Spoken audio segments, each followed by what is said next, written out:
Merci, Thierry.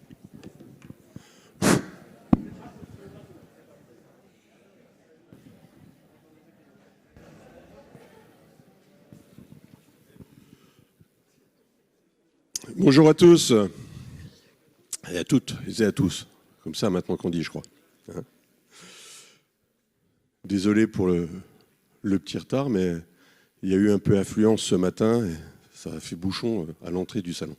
Donc maintenant que tout le monde est arrivé, on va pouvoir commencer notre deuxième convention commune FNMS-CNSA. Tout d'abord, je vous remercie d'être venus si nombreux à Clermont-Ferrand, comme quoi la province peut aussi attirer du monde. Hein. Donc on voit au nombre de sièges occupés dans cet amphi que apparemment Clermont-Ferrand doit être une ville attrayante puisque vous êtes nombreux aujourd'hui. On va commencer tout d'abord par les remerciements.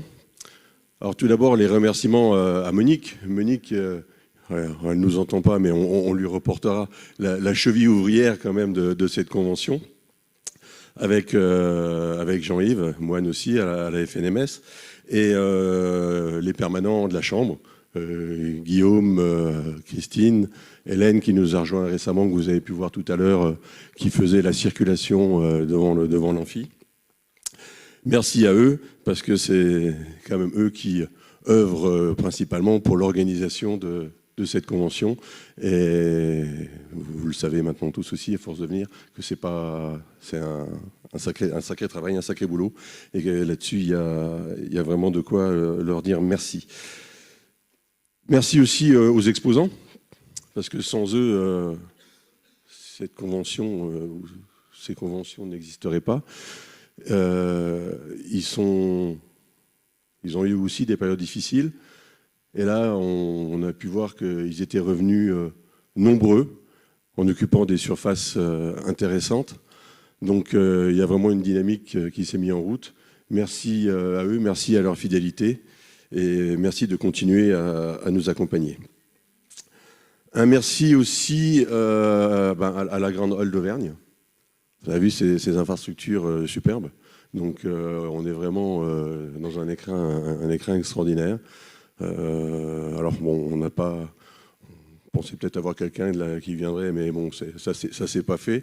Donc on remerciera déjà au moins les gens de la Grande Halle pour l'accueil qu'ils nous ont fait et les infrastructures qu'ils ont mis à notre disposition. Alors, une petite mise au point rapide, si tu me permets, avant d'aller un peu plus loin dans la discussion. Vous avez pu constater récemment dans les médias, sur le web, que de temps en temps, on n'était pas tout à fait sur la même ligne. Alors, soyons clairs, c'est tout ce qu'il y a de plus normal, puisqu'en réalité, il y a deux fédérations, deux présidents, et des fois, nos pensées ne sont pas absolument identiques. Mais c'est en principe le temps qu'on en discute pour essayer de trouver des consensus. Et vous le verrez, on en reparlera plus tard, on est plutôt pour essayer de conforter encore notre collaboration plutôt que d'aller dans le sens inverse. Donc pour ceux qui s'inquiétaient, ne vous inquiétez pas, il n'y a pas de désaccord entre nous, tout va bien de ce côté-là. Voilà. Alors, avant de commencer, je voudrais tout d'abord rendre un hommage. Un hommage à un ambulancier qui, dans l'exercice de ses fonctions, était parti pour prendre en charge un patient psychologiquement déficient, on va dire. Et ce samedi 28 août, il y a laissé sa vie. Donc, ce que je souhaiterais, c'est que nous rendions hommage à Moussa Dieng. Je remettrai, à part officiellement un titre posthume et très honorifique, mais la médaille de la Chambre à Véronique Collet, qui était sa directrice, mais enfin en fin de journée. Ce que je vous demanderai, si vous voulez bien, c'est que nous fassions une minute de silence en l'honneur de Moussa. Si vous voulez bien vous lever, et merci.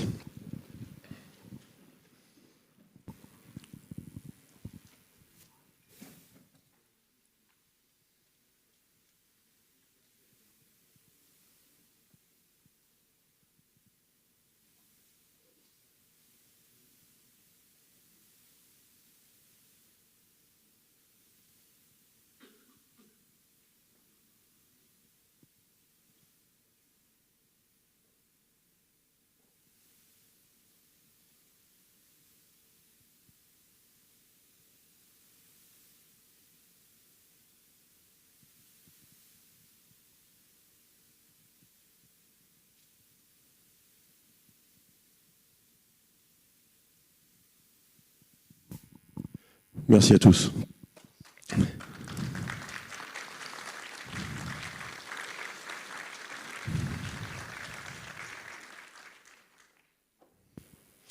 Alors, le thème de cette convention est l'ambulancier face à son destin. C'est assez parlant et c'est en réalité un moment de vérité. Cette convention sera un moment de vérité. Un moment de vérité dans le sens où nous allons attendre des réponses aux questions qui sont posées, aux dossiers qui sont sur la table. Et en fonction de ces réponses, il va falloir que nous tracions notre chemin et que nous réalisions notre destin dans les meilleures conditions possibles. Alors, je vais passer la parole à Thierry, qui vous dirait un mot aussi. Les dossiers sont nombreux qu'il va falloir qui seront au moins abordés lors de cette convention. Alors, on va parler à la fois des mesures acquises, hein, le plan de sauvegarde, qui est maintenant, vous devez le toucher tous les 3 mois. Hein, c'est une mesure qui est déjà acquise. Mais également l'aide compensatrice par rapport au retard de la mise en place de l'UPH, qui, alors ça vous ne le savez peut-être pas encore, mais on en parlera, devrait être versée aussi dans un délai très court. Il y a des sujets aussi qui sont maintenant passés, voire finalisés, mais qu'il va falloir finaliser plutôt. Je pense à la DIPA. À la DIPA où on a bien été aidé par l'assurance maladie. Maintenant qu'on est au solde, c'est un petit peu plus compliqué. Et il va falloir aussi qu'on aborde un petit peu ce sujet et qu'on ait un peu de bienveillance de la part de l'assurance maladie par rapport à ça. Il y a des mesures promises aussi sur lesquelles il va falloir qu'on discute. Je pense au ticket modérateur. Et puis après, il y a toutes les mesures que l'on attend, les mesures que l'on souhaite. Et là, on pourra, au cours de cette convention, aborder tous les sujets et essayer de voir quelles sont nos espérances ou dans quelle direction on souhaiterait que notre profession évolue. Donc voilà, je vais pas être plus long que ça sur le sujet. Je crois que voilà, aujourd'hui, nous sommes face à notre destin. Il va falloir qu'on se prenne en main, que peut-être on secoue un peu les choses si besoin est, mais qu'on avance. Maintenant, c'est inévitable. Thierry, je te passe la parole. Tu as dit pratiquement l'essentiel, Dominique. Tout d'abord, moi, je tiens à vous dire à tous qu'on est heureux de vous retrouver aujourd'hui. C'est une première. Je crois que c'est la première fois qu'on a aussi autant de nombres, on sommes aussi nombreux. Hier au soir, nous avions 900 inscrits à notre journée. Et c'est bien la preuve qu'il y a une attirance à la convention que nous faisons. Mais je voudrais aussi te rassurer, Dominique, mais je n'ai pas besoin de te rassurer. Tu as parlé de nos petits différends, mais c'est normal. On a décidé de faire un chemin. Et ce chemin est à quelques pierres sur le chemin. Mais il y a 2 catégories d'hommes. Il y a des hommes qui servent des pierres pour construire des murs. Et puis il y a des hommes comme nous qui, de ces pierres, en faisant un pont. Et ce pont sur notre avenir, sur notre destin, il est là. Et c'est par ce biais-là que nous gagnerons. D'autre élément, et vous allez le voir tout au long de ces 2 jours, ce pont, nous allons le construire ensemble sur les différents sujets. Le sujet du social, le sujet de la formation, le sujet des aides, mais aussi sur notre avenir à 2-3 ans, tel qu'il peut être paix et prix. Et on en discutera dans d'autres tables rondes, mais on va aller encore beaucoup plus loin que ce que nous avons fait jusqu'à présent. Et c'est grâce à cela qu'on va pouvoir continuer notre chemin. Et au fur et à mesure que le chemin va se construire, ces pierres, notre pont sera fait, et il y aura pratiquement plus que du sable sur le chemin. Je vous souhaite à tous une excellente convention. Et puis on va appeler peut-être notre ami Bruno Lurard pour l'animation et que la première commission se réunisse.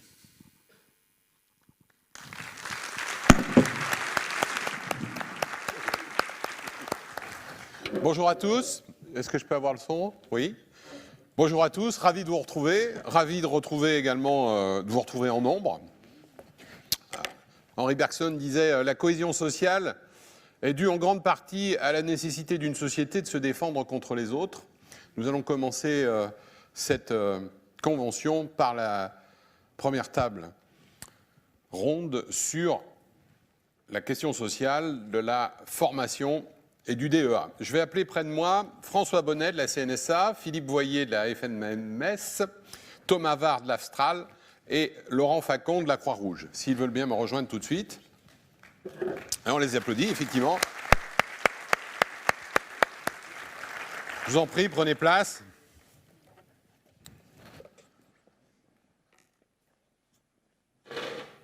Alors, je vais d'abord me tourner vers François. Cette table ronde aura pour objet de nous permettre de voir ce qui se passe déjà et peut-être de discerner ce qu'on ne voit pas encore. Commençons par que s'est-il passé dans cette bataille de la reconnaissance du métier durant cette dernière année, ces derniers mois? Quels ont été les progrès et que reste-t-il encore à obtenir rapidement selon toi? Bonjour à tous. Est-ce que... Oui. 1, 2, 3. Oui, bonjour à tous. Que s'est-il passé depuis une année?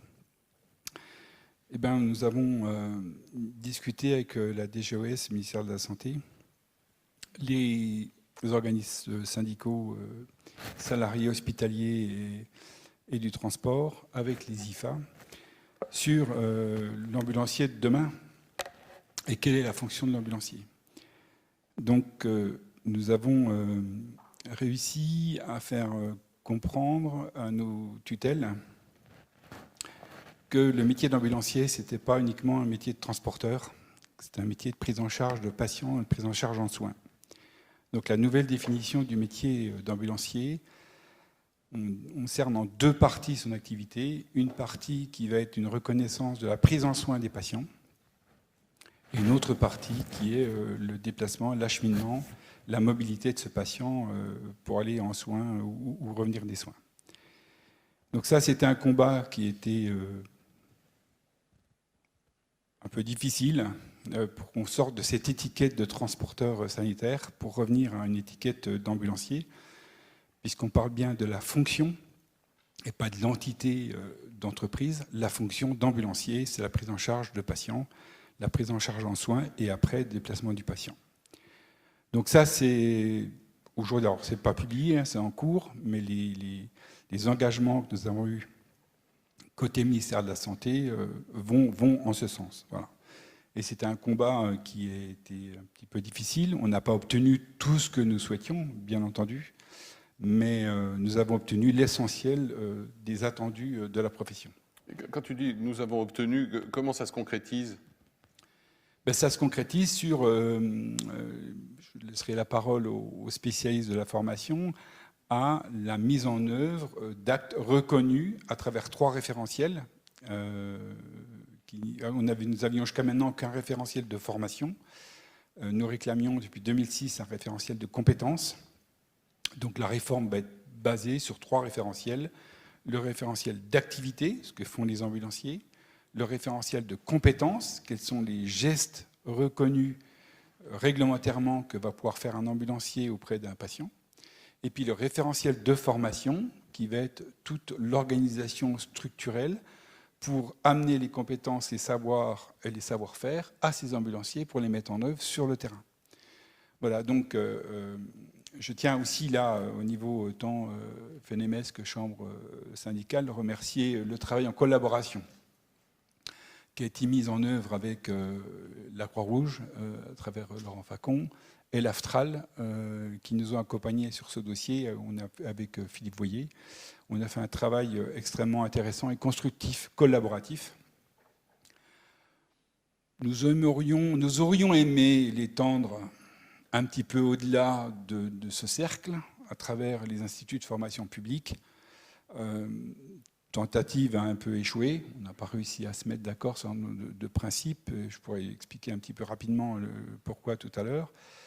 Voilà, donc on a ces 3 référentiels qui vont être publiés et il faut bien mesurer l'importance de l'impact de la publication de ces 3 référentiels. Parce que ça va permettre demain à la communauté de la santé, du soin, de reconnaître l'activité, les gestes de ce qu'on doit attendre d'un ambulancier diplômé dans toutes les phases de prise en charge des patients du début à la fin de la vie et dans tous les contextes possibles qui peuvent aller de l'urgence hospitalière à transport programmé ou non programmé. Ça a un impact sur la reconnaissance, mais également probablement sur la transversalité, les passerelles avec les autres métiers, l'accès à d'autres métiers. Alors effectivement,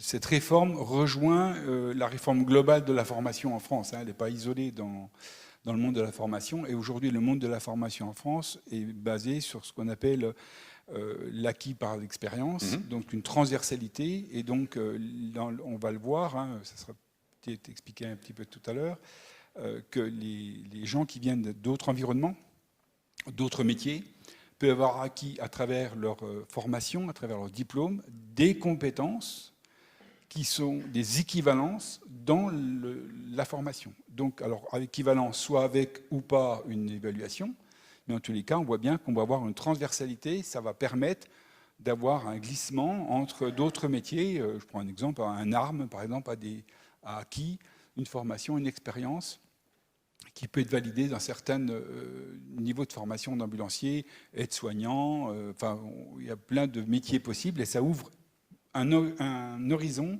de recrutement extrêmement large, y compris pour nos ambulanciers. Merci François. Je voudrais me tourner maintenant vers Laurent. Si on descend plus techniquement et plus concrètement dans cette mutation vers des modules de compétences, que devrons-nous absolument savoir et comprendre en tant que chef d'entreprise ? Bonjour à tous. Déjà, merci aux organisations de la profession d'avoir fait confiance aux IFA. Je vous remercie vraiment de ce travail collaboratif qui a quand même été un travail de presque 10 mois, à raison d'une réunion chaque mois et puis des sessions entre nous de travail. Donc, merci vraiment. Et je pense que c'est important de le redire que nous, les instituts de formation, on ne peut que vous préparer vos ambulanciers de demain. Donc, on ne peut pas être déconnecté de votre réalité de travail. Donc parfois, on est là aussi pour recadrer, parce qu'il y a quand même une forme de dogmatisme parfois dans les instituts, mais il est vraiment important de travailler en collaboration et, comme vous le disiez très justement, de préparer l'ambulancier de demain et pas l'ambulancier d'hier.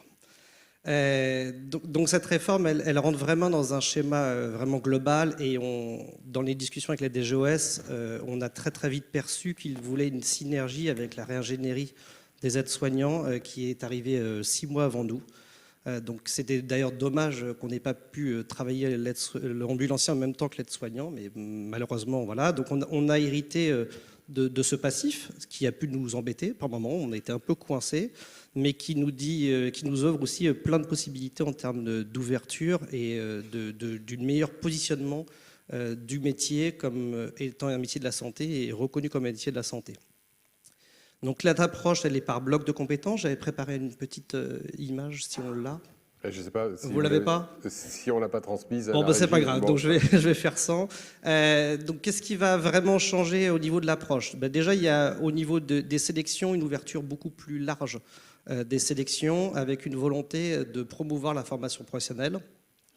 Donc nous avons dans un premier temps les apprentis qui vont pouvoir être accueillis sans passer de sélection, donc qui vont être positionnés par votre recrutement. Il a été décidé que c'est bien la responsabilité de l'employeur qui mise sur un jeune qui va donc confirmer son inscription dans l'institut de formation ambulancier. Également un assouplissement au niveau des métiers qui pourraient être transverses. Donc on a une liste de 11 métiers qui vont pouvoir avoir des passerelles, donc des aménagements complets ou des allègements de formation. Et enfin, l'accès à ce qu'on appelle la validation des acquis et de l'expérience. Donc la validation des acquis de l'expérience, c'est un dossier préparatoire qui est monté en collaboration avec un institut de formation. Ah bah super. Et qui va permettre d'obtenir tout au parti de ces fameux blocs. Au niveau de cette fameuse sélection, il y avait un stage de découverte qui existait précédemment, qui a été le sujet d'un long débat dans le groupe de travail de la DGOS. Et on a réussi à obtenir de garder un stage de 2 semaines, qui est un peu réduit parce qu'il y avait une volonté d'augmenter la durée en stage dans le DEA, donc une espèce de consensus. Donc de 4 semaines, il se retrouve débloqué en deux parties. Alors vous voyez, c'est un horizon janvier 2022, donc on est en attente des textes. Logiquement, on devrait avoir le texte sur le DEA vers novembre, et on espère dans le même temps le texte sur la VAE.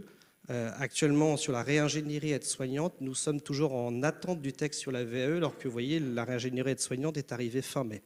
Donc j'espère qu'on n'aura pas trop de décalage, mais peut-être qu'on pourra avoir la VAE dès le début de l'année. Donc quand on rentre dans le programme de formation, on avait avant historiquement, vous voyez, 8 modules qui étaient un peu saucissonnés les uns par rapport aux autres, et c'est vrai qu'on demandait souvent aux apprenants et aux tuteurs ou aux maîtres d'apprentissage de nous aider à faire les liens, parce que c'était très difficile parfois pour les apprenants de faire les liens. Et donc là maintenant, on a une approche en bloc de compétences, c'est-à-dire qu'il y a eu un travail en fonction du référentiel d'activité, d'essayer de mettre justement les modules qui vont ensemble pour amener une cohérence dans la prise en charge. Donc vous voyez qu'il est articulé autour de 5 grands blocs de compétences: les soins à la personne, ce concept de prise en soin, les soins d'urgence, les modalités du transport sanitaire, l'entretien du matériel sanitaire, et enfin les transmissions et le travail en équipe. Donc ça va représenter 11 modules qui vont à chaque fois être combinés autour de ces 5 blocs de compétences. Et donc ce qui fait 16 semaines de formation sur 556 heures, donc une augmentation à peu près de 3 semaines de la durée de la formation, parce que arrive dans ce nouveau programme une dizaine de nouveaux actes qu'on attend en confirmation dès la publication de l'arrêté, et notamment beaucoup d'actes qui sont en lien avec le télésoin et la télédécision, avec l'utilisation d'outils digitaux modernes. Il y a un certain nombre d'actes également qui étaient des actes qui sont pratiqués sur le terrain, pratiqués parfois à la demande des SAMU, qui n'étaient pas dans notre référentiel, donc on va normaliser un certain nombre de pratiques. Enfin, sur la partie des stages, on a une augmentation du stage, notamment en lien avec cette notion de prise en soin. On était sur un stage en EHPAD ou en SSR d'1 semaine, et tout le monde s'accordait à dire que le délai était trop court, et avec un véritable enjeu de la psychiatrie qui a alimenté de longues discussions. La réalité quotidienne nous montre en sortie de Covid que vraiment les enjeux de la psychiatrie sont des enjeux très prégnants dans notre société. Donc un nouveau bloc de stage de 3 semaines avec un passage en psychiatrie, et on garde nos stages habituels de 2 semaines en service d'urgence et de 2 semaines en transport sanitaire, ce qui nous mène, vous voyez, à 7 semaines de stage, donc un renforcement également de 2 semaines. Alors c'est un peu technique tous ces chiffres. Non mais c'est important, voilà. C'est important, il faut que ça soit concret. Le principe d'équité, de votre point de vue, il va véritablement être respecté, et vous êtes persuadé que ces 10 nouveaux gestes vont être intégrés dans la liste exhaustive? Alors, le préhospitalier est un secteur un peu complexe, parce que c'est un secteur avec de multiples intervenants, et notamment des intervenants côté ministère de l'Intérieur, voire armés sur certaines zones urbaines, et le transport sanitaire qui est par la santé. Actuellement, il faut savoir que la Fédération nationale des sapeurs-pompiers, mais peut-être M. Bonnet va en parler, a fait également une demande d'un certain nombre d'actes qui pourraient rentrer dans leur formation, qui s'appelle le premier secours en équipe, le PSE. Et donc nous, on a exprimé très fortement à la DGOS que tout ce qui passerait d'un côté devrait également passer de l'autre, et donc cette notion d'équité. Donc là, à ce jour, on n'a pas de réponse certifiée, mais on reste a bon une bataille. espoir. François, oui. Non, on a un engagement. On a un engagement à la DGOS que moi j'ai trouvé très comique. Parce qu'on nous a dit tout ce qu'on va donner aux pompiers pouvoir faire, on vous assure que vous pourrez le faire aussi. Et je leur ai expliqué que c'était plutôt le contraire. Qu'actuellement, ces gestes, on les faisait. que c'était de l'usage et pas une reconnaissance, qu'on n'avait pas de référentiel de compétences. Mais qu'effectivement, les médecins de SAMU nous demandaient un certain nombre de choses au quotidien et que nous les réalisions.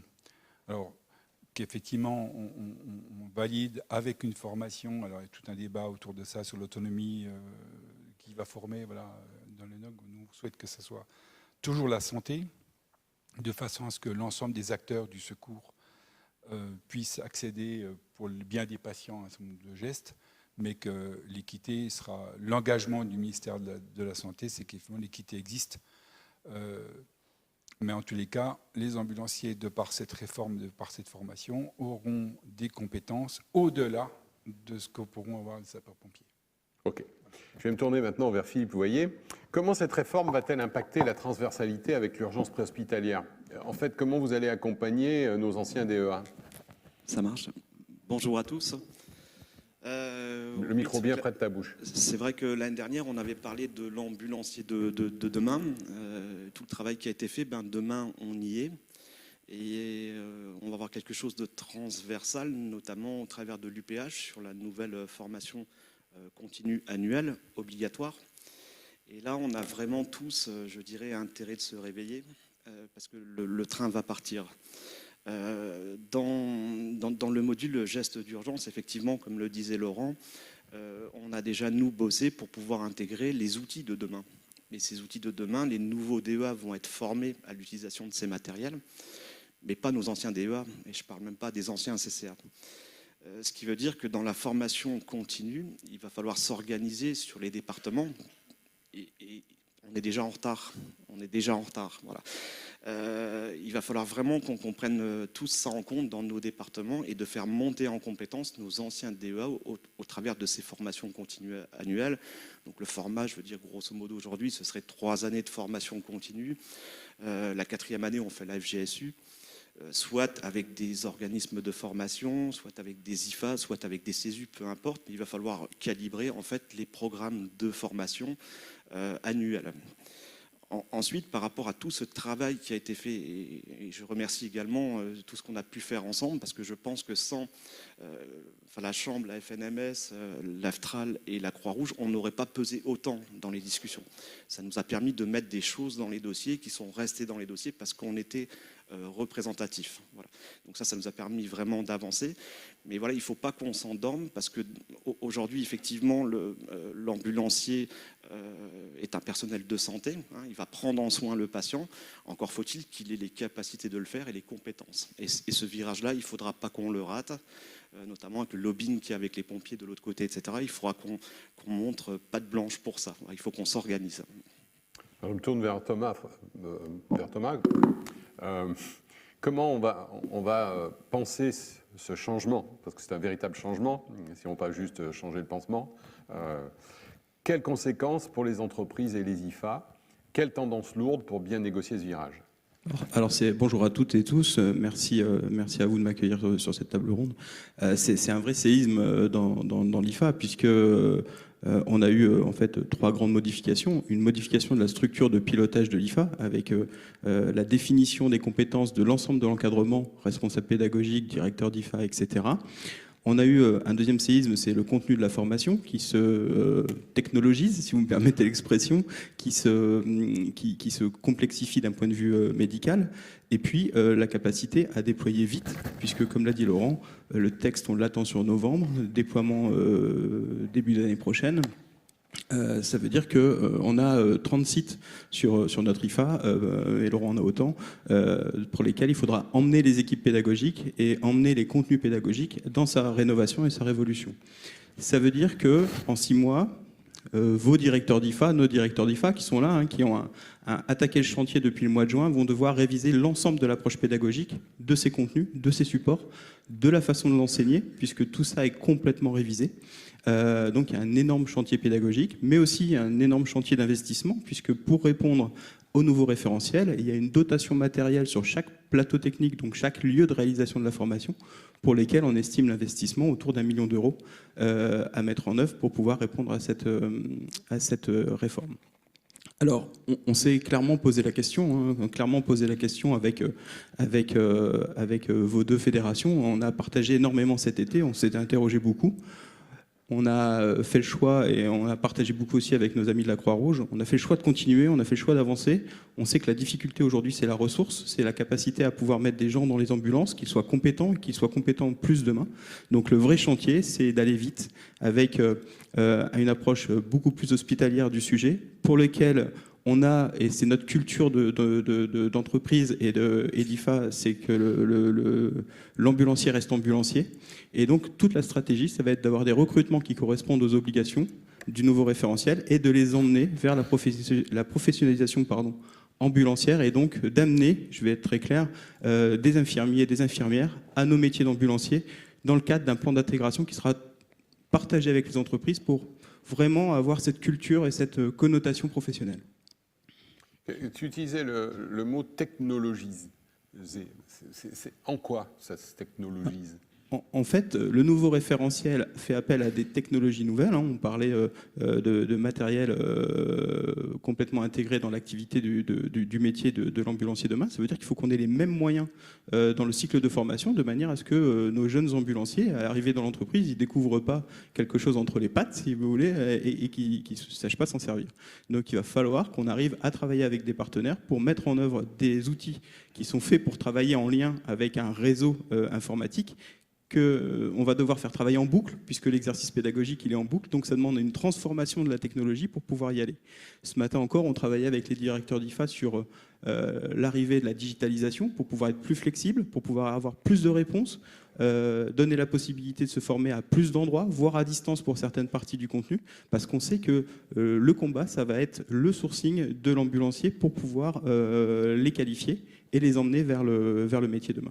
Alors, j'espérais entendre aussi technologiser ou digitaliser la formation à distance, parce que ces 2 dernières années ont montré que toutes les entreprises françaises ont fait des bonds en avant sur le télétravail et sur l'interopérabilité entre le lieu de domicile et le lieu de travail, le lieu d'intervention.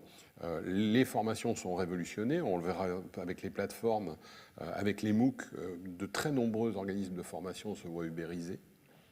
Donc comment les IFA également utilisent les technologies de la formation à distance ? Alors brutalement, j'ai envie de te répondre non à l'ubérisation, parce que c'est un métier de compétences, et derrière ubérisation, on entend entre guillemets low cost, et on n'a surtout pas envie d'aller là-dedans, et on ne veut surtout pas aller vers ça. Par contre, la flexibilité, l'adaptation du programme de formation par la digitalisation du produit de formation, ce qui donne à un candidat qui a des difficultés sur un sujet d'y passer plus de temps, un candidat qui est plutôt allé sur le sujet de passer du temps sur l'autre sujet d'à côté, ça c'est l'avenir de l'outil de formation, et on est déjà dessus. On est en train de répondre, et c'est très récent, puisque je ne sais pas si vous avez regardé les articles, mais il y a un gros projet qui s'appelle Definum, porté par l'État, qui est porté pour la digitalisation de la formation, dans lequel on fait une proposition spécifiquement pour les IFA et spécifiquement pour le DEA, de digitaliser une partie de la théorie pour répondre à tout ce que tu viens d'évoquer. J'apprends à distance parce que je ne peux pas être toujours sur mon centre de formation. Par contre, je prends le temps de venir faire les gestes utiles, pratiques, nécessaires dans le centre de formation avec des outils adaptés. Donc toute cette démarche-là, on a une expérience maintenant qui date d'une quinzaine d'années sur une partie de la digitalisation des formations qui sont en dehors de l'activité de l'IFA. On va l'intégrer à l'IFA par le biais du DEA et du nouveau DEA. Puis on peut penser que l'évolution technologique, l'évolution des gestes va faire que chez vous aussi, la formation va avoir lieu tout au long de la vie. Donc apprendre à apprendre est un module en tant que tel. Exactement. Il y a cette logique d'apprendre à apprendre et cette logique de rendre l'acquisition pédagogique, la connaissance ludique. On sait que notre population d'apprenants évolue. On sait que la théorie avec un grand 1, un petit 1, c'est un rejet total parce que ça ne fonctionne plus. Il faut amener les nouvelles technologies pour que l'apprentissage devienne quelque chose de dynamique, dynamisant, intuitif, et qu'il puisse aussi se réviser là où on est disponible. On sait qu'aujourd'hui, nos apprenants, il y a la partie cours, il y a la présentielle, mais il y a aussi des moments où ils sont disponibles sur leur tablette, chez eux, dans le train, dans le métro. Il faut profiter de ces moments-là pour pouvoir y revenir. Donc on est en train de travailler sur toute une foultitude de supports qui seront disponibles en dehors du cursus de formation, de manière à ce que, quelque part, il y ait l'envie de retourner sur son contenu, mais de façon ludique. Et on fait du rappel, on fait de la progression pédagogique, et on enregistre ce qui se passe, et le lendemain, on conseille. Top. Qu'est-ce que vous avez appris alors, à la cantonade? Qu'est-ce que cette négociation, ce processus vous a appris? Qu'est-ce que vous avez observé? Et quels sont les points de vigilance que cela ouvre? Alors, ce qu'on a bien vu, c'est que comment je vais dire ça, que l'État avait tendance à rendre la formation ambulancière hospitalo-centrée. Pas lié à notre réforme du DEA, mais lié à la réforme du pilotage des IFA. Et ça, c'est un point de vigilance que l'ensemble des entreprises ambulancières de France et les fédérations doivent avoir à l'esprit, puisqu'on a bien compris que les directeurs d'IFA doivent avoir un niveau de formation, je crois que c'est Bac plus 5 ou Bac plus 6 à 4 ans, que les formateurs devraient être des infirmiers, ce qui fait qu'aujourd'hui, on a beaucoup d'ambulanciers qui participent à la formation des DEA et leur temps d'intervention va inévitablement, pour des problèmes réglementaires et des problèmes de logistique qui y sont liés, on risque de diminuer la présence d'ambulanciers dans les centres de formation au profit d'infirmières diplômées d'État qui vont venir avec une vue extrêmement hospitalière de cette formation. Ce qui nous a appris aussi, c'est que au début de la négociation, nous étions écrasés par la représentation salariale publique qui ne pèse que 5% des effectifs. Et que nous représentions ici autour de la table 95% des effectifs. Avec les IFA publics, mais néanmoins, c'est quand même nous qui les employons. Donc on a eu énormément de mal à présenter le métier de l'ambulancier libéral, privé, qui intervient hors contexte hospitalier et pas avec un contexte hospitalier, y compris pour les aides-soignantes, parce que les aides-soignantes, on les forme, mais elles agissent toujours en dehors des aides-soignantes à domicile, mais elles ne sont pas dans des contextes particuliers, elles agissent toujours dans le cadre d'une équipe pluridisciplinaire en présentiel, alors que nous, les ambulanciers, se retrouvent sur le terrain. Donc le point de vigilance que nous avons aujourd'hui, c'est que les entreprises de transport sanitaire et les fédérations ne perdent pas ce lien avec la formation au travers diverses solutions. En tous les cas, je pense qu'il va falloir... Alors on a quelquefois des ambulanciers qui sont devenus infirmiers, on a quelquefois des infirmiers qui sont infirmiers ambulanciers. Voilà, donc on voit bien qu'il y a quelque chose à travailler, parce que de façon structurellement, sur la formation, on va être obligé de diminuer le temps de présence des ambulanciers tels qu'ils intervenaient aujourd'hui au profit de gens qui ont une formation d'infirmiers. Voilà, donc attention à ce que cette formation ne devienne pas hospitalo-centrée et qu'on repère à nouveau nos points de repère sur notre véritable activité. Mais bon, les référentiels sont là, il y a d'autres choses, il y a des paravents, des précautions qui sont là, mais néanmoins, il faut absolument qu'il y ait une vraie réflexion professionnelle autour de ce sujet. D'autres interventions avant les questions à la salle? Juste pour compléter, en effet, hein, c'est une de nos inquiétudes avec le recrutement, alors j'ai envie de dire contraint par le texte de profil IDE qu'on évoquait jusqu'avant. On a la chance d'avoir des IFA qui sont proches de leurs entreprises, proches de leurs branches professionnelles, ce qui fait que on fera la mécanique inverse. On ira former les IDE entrantes dans le dispositif dans vos entreprises et on vous remercie pour l'accueil que vous voudrez bien leur accorder, nous accorder. Ce sera pour nous le seul moyen de maintenir cette culture ambulancière dans nos IFA. Tous nos directeurs d'IFA aujourd'hui sont issus de la branche professionnelle et du métier. Tous nos intervenants sont issus de la branche professionnelle et du métier. Le texte demande à ce qu'il y ait une compétence plus, on va dire, hospitalière. Certes, on fera en sorte qu'elle se colorise, si je peux utiliser ce terme, au sein des entreprises. Peut-être en complément, je pense que l'intervention du professionnel en vacataire ou en formateur occasionnel va être encore plus prégnante. Je pense qu'on aura encore plus besoin de vous solliciter pour participer à des évaluations de ces fameux blocs de compétences, de faire des retours d'expérience de terrain. Sur l'apprentissage, le rôle avec les maîtres d'apprentissage et les entreprises, il est indispensable. Pour voir le côté un peu positif quand même de l'aspect de la réforme, il y a des choses qu'on a obtenues qui étaient acquises chez les AS et qui étaient acquises avant chez les infirmiers, qui sont pour nous un véritable bond en avant. C'est déjà la digitalisation presque à outrance, qu'on pourrait aller jusqu'à 70% d'un cursus. Donc ça nous laisse des champs de possibles qui sont très importants, là où on avait très peu de place dans l'ancien texte. Et puis, c'est la directive du ministère de la Santé sur l'apprentissage via la simulation, qui est une directive qui dit jamais la première fois sur le patient. Et cette directive va s'impliquer à nous, ce qui veut dire qu'on va devoir développer des solutions de simulation dans les instituts. Et là, je pense que c'est un vrai plus. Et ces solutions de simulation, on sera obligé de les travailler avec les professionnels. Donc peut-être que la nature du contrat qui va lier les IFA aux professionnels va changer, mais la place des professionnels, je pense qu'elle peut être encore plus renforcée, notamment par ce biais de la simulation. Merci Laurent. Non, c'est bon. Alors, on va passer aux questions de la salle. On va prendre 3 questions de la salle avant de passer à la deuxième table ronde. Si vous voulez bien refaire de la lumière dans la salle, s'il vous plaît, levez la main, vous présentez et l'hôtesse va diriger le micro vers vous.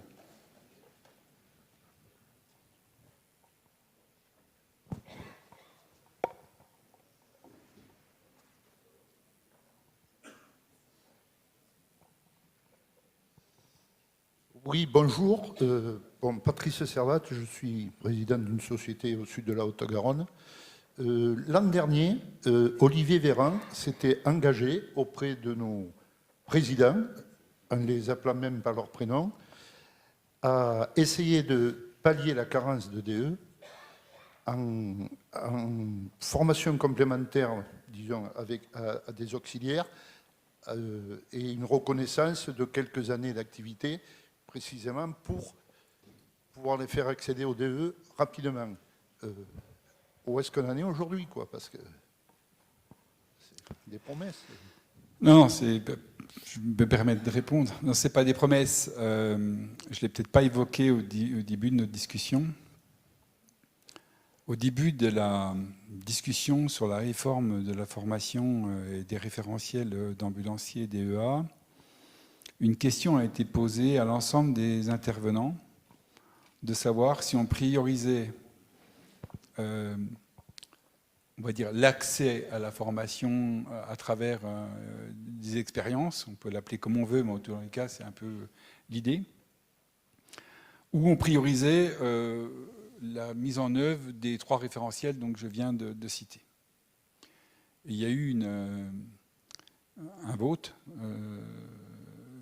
Alors, des acteurs présents. Et donc, si vous additionnez la représentation publique hospitalière de salariés et que vous additionnez la représentation patronale des ambulanciers et qu'il n'y avait pas les syndicats de salariés à ce moment-là du transport sanitaire présents autour de la table, et des fédérations d'ambulanciers n'ont pas suivi notre demande de prioriser cette version sur l'acquis d'expérience et par rapport à la difficulté qu'on avait. Donc ce n'est pas une erreur ni du ministère, ni un désengagement de ce qu'avait dit Olivier Véran. C'est simplement le groupe de travail qui a décidé autrement. Voilà, avec beaucoup de regrets pour notre part. Nous aurions souhaité que les 2 dossiers soient menés en parallèle, voire même de prioriser la valorisation par les expériences. Ça n'a pas été le cas, mais c'est normalement le chantier que nous devons ouvrir dès la rentrée on va dire d'octobre, parce qu'on était un peu occupé en septembre. Donc normalement, d'après ce que j'avais cru comprendre, mais je pense qu'on a tous compris la même chose, que normalement dans le dernier trimestre, c'est-à-dire à partir d'octobre, on attaquait ce dossier qui doit aboutir pour la fin de l'année. En tout cas, merci pour la question. Merci. Qui prend la suite? Bonjour, excusez-moi.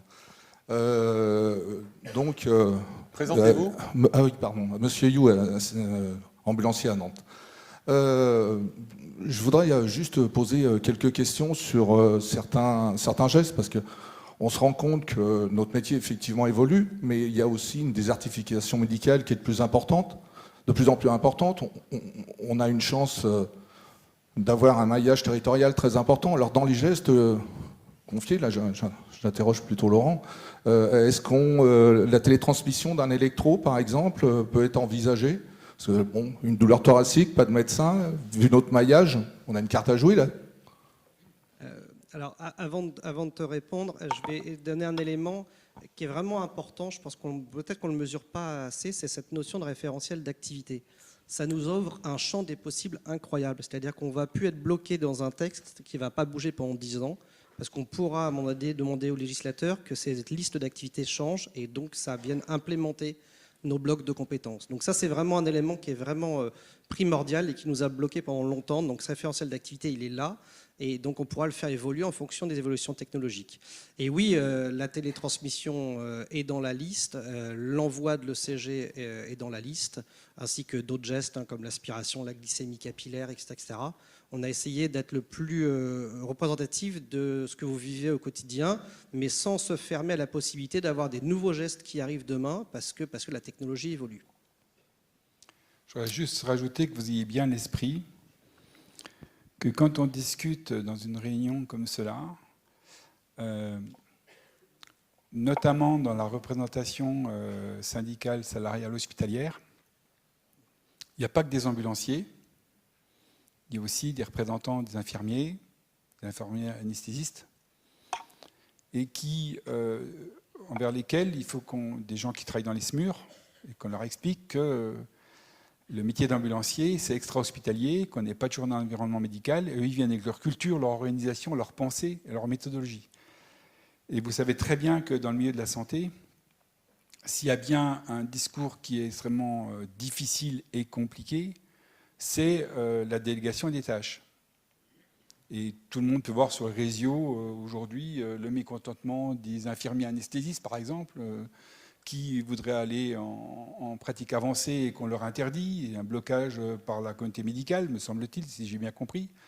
Et bien, nous aussi, quand on discute des gestes dont vous parlez tout à l'heure, de cette fameuse liste, tout de suite, on nous oppose que, de part des représentants, des salariés qui sont censés représenter des ambulanciers, nous oppose que ça relève des gestes infirmiers, que ça relève... Alors, je vais vous prendre une petite anecdote qui est assez sympathique, que j'ai trouvée assez marrante, après coup, parce que sur le coup, pas vraiment, ça m'a un peu énervé, sur la glycémie capillaire. Et vous avez un représentant des syndicats de salariés qui est infirmier anesthésiste qui vous dit « Ah non, c'est pas possible. On le fait tous les jours, on est tous d'accord.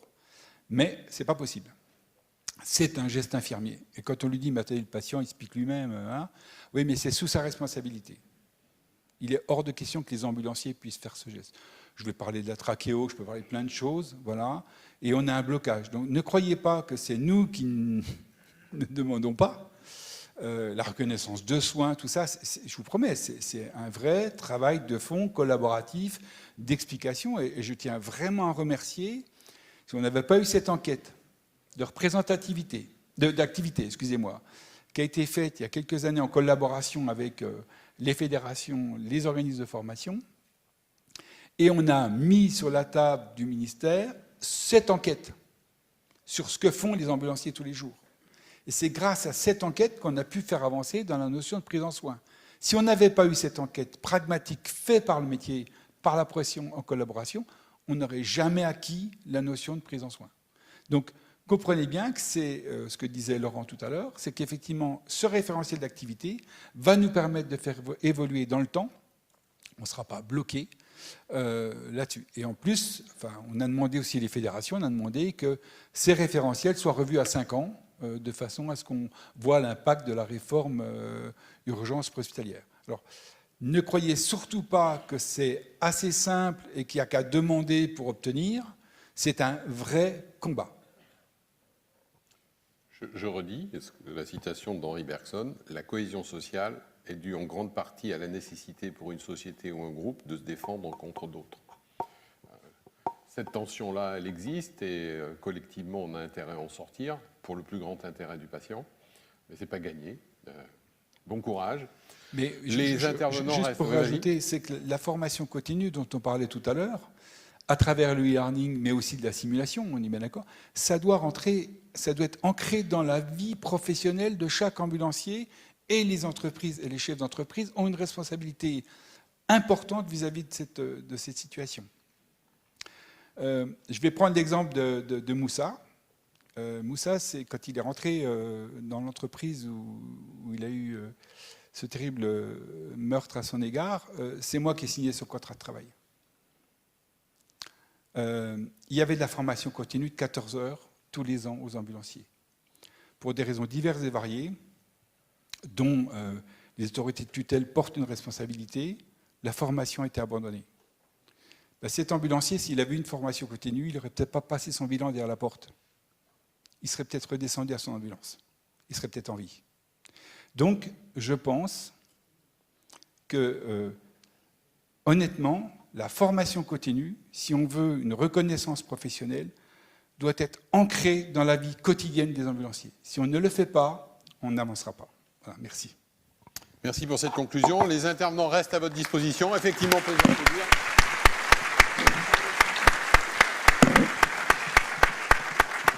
N'hésitez pas à les solliciter dans les couloirs si vous avez encore d'autres questions. Et merci, je vous prie de retourner à vos places. Et je vais appeler près de moi maintenant Pierre-Yves Van Stavel, Gilles Monnier et Philippe Choutet.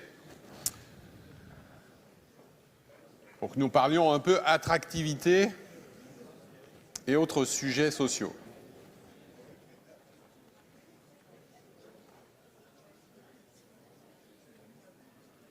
Messieurs, je vous attends. Eh oui, c'est ça la célébrité. Je vous en prie.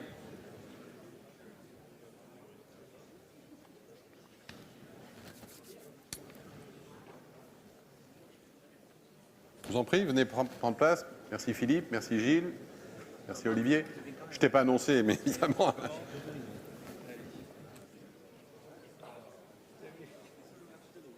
Allez.